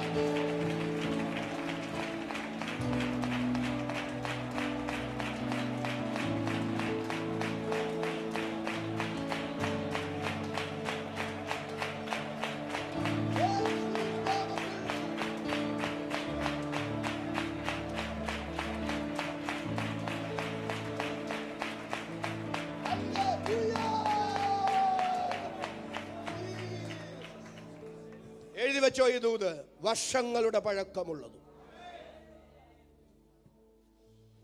മനുഷ്യർ പരിഹരിക്കാൻ പരിശ്രമിച്ചിട്ടും നടക്കാതെ പോയതും, നിങ്ങളെ ഭയചകിതരാക്കുന്നതുമായ, എങ്ങനെ ഇതിനൊരു പരിഹാരമെന്ന് ചിന്തിക്കുന്ന, നിങ്ങളെ ഭീതിപ്പെടുത്തുന്ന, നിങ്ങളെ ഭയപ്പെടുത്തുന്ന ചില വിഷയങ്ങൾക്ക് ഇത് യഹോവയാൽ സംഭവിച്ചു. ഇത് യഹോവയാൽ സംഭവിച്ചു. മനുഷ്യരുടെ ദൃഷ്ടിയിൽ ആശ്ചര്യവുമായിരിക്കുന്നു എന്ന് തുള്ളിച്ചാടി സ്തോത്രം ചെയ്ത് പറയത്തക്ക നിലയിൽ അസാധാരണമായ ചില ദൈവപ്രവർത്തികൾ വെളിപ്പെട്ടു വരുമെന്ന് ഇന്ന് മകൾ ദൈവത്തിന്റെ പരിശുദ്ധാത്മാവ് ഇടപെടുന്നു. എത്ര പേർക്ക് ദൈവമേ എന്നോടുള്ള ദൈവ ശബ്ദത്തിന് സ്തോത്രം എന്ന് പറയാൻ, കർത്താവേ എത്ര പേർക്ക് ഇന്ന് മകൾ ദൈവിക ശബ്ദത്തിന് നന്ദി എന്ന് പറയാൻ ആത്മാവിൽ ബലമുണ്ട്? അതരങ്ങൾ തുറന്ന് ദൈവത്തിന് സ്തോത്രം ചെയ്യാം. യേശുവിൻ നാമത്തിൽ അങ്ങനെ സംഭവിക്കട്ടെ. ഹല്ലേലൂയ. എല്ലാവർക്കും ദൈവസന്നിധിയിൽ എഴുന്നേറ്റ് നിൽക്കാം. ജീസസ്.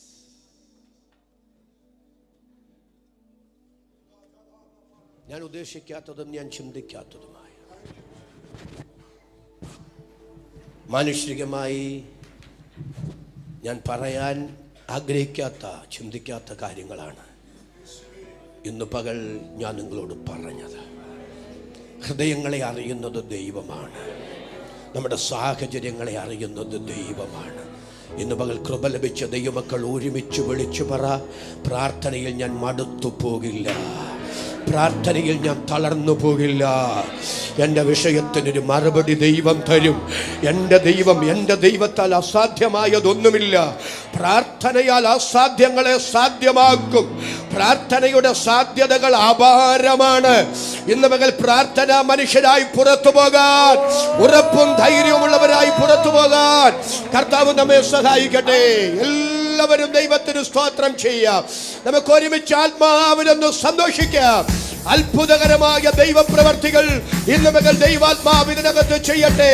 ഉപവാസ പ്രാർത്ഥനയുടെ 17ാമത്തെ പകൽ നമ്മുടെ ശരീരത്തിലും മനസ്സിലും ആത്മാവിലും പ്രാണനിലും ദൈവകൃപയുടെ അതുല്യ വ്യാപാരം ഉണ്ടാകേണ്ടതിന് എല്ലാവരും ആത്മാവിൽ സന്തോഷിച്ച് ദൈവത്തിന് സ്തോത്രം ചെയ്യാം.